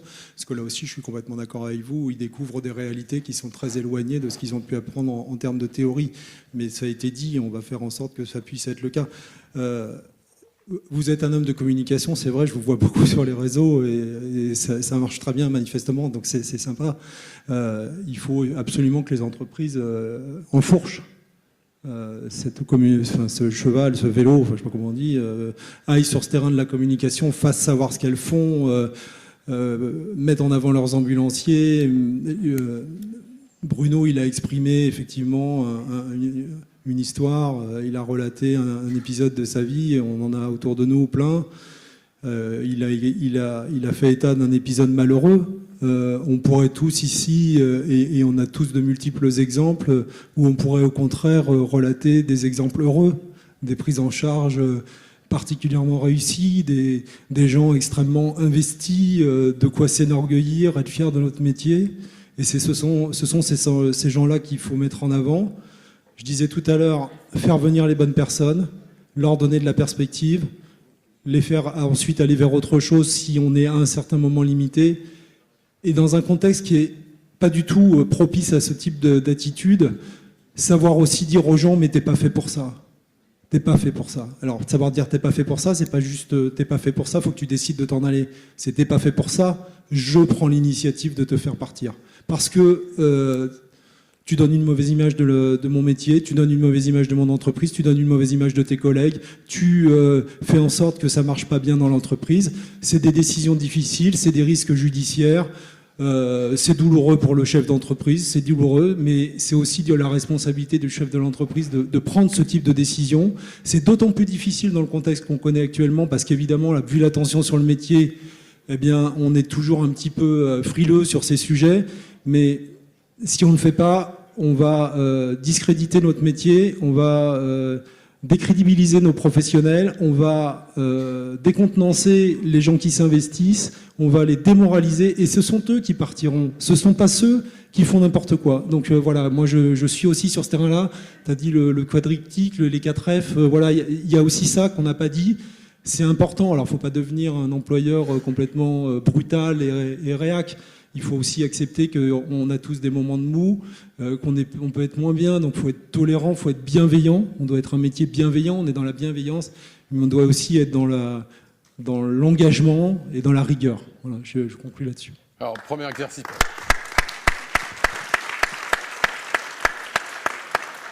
Communication et reconnaissance. Donc maintenant, vous pouvez interpeller dans les couloirs nos intervenants. Nous avons rendez-vous à 14h15, ici, dans cette salle, pour accueillir Claire Martret et parler de l'avenant 10. À tout à l'heure, bon appétit.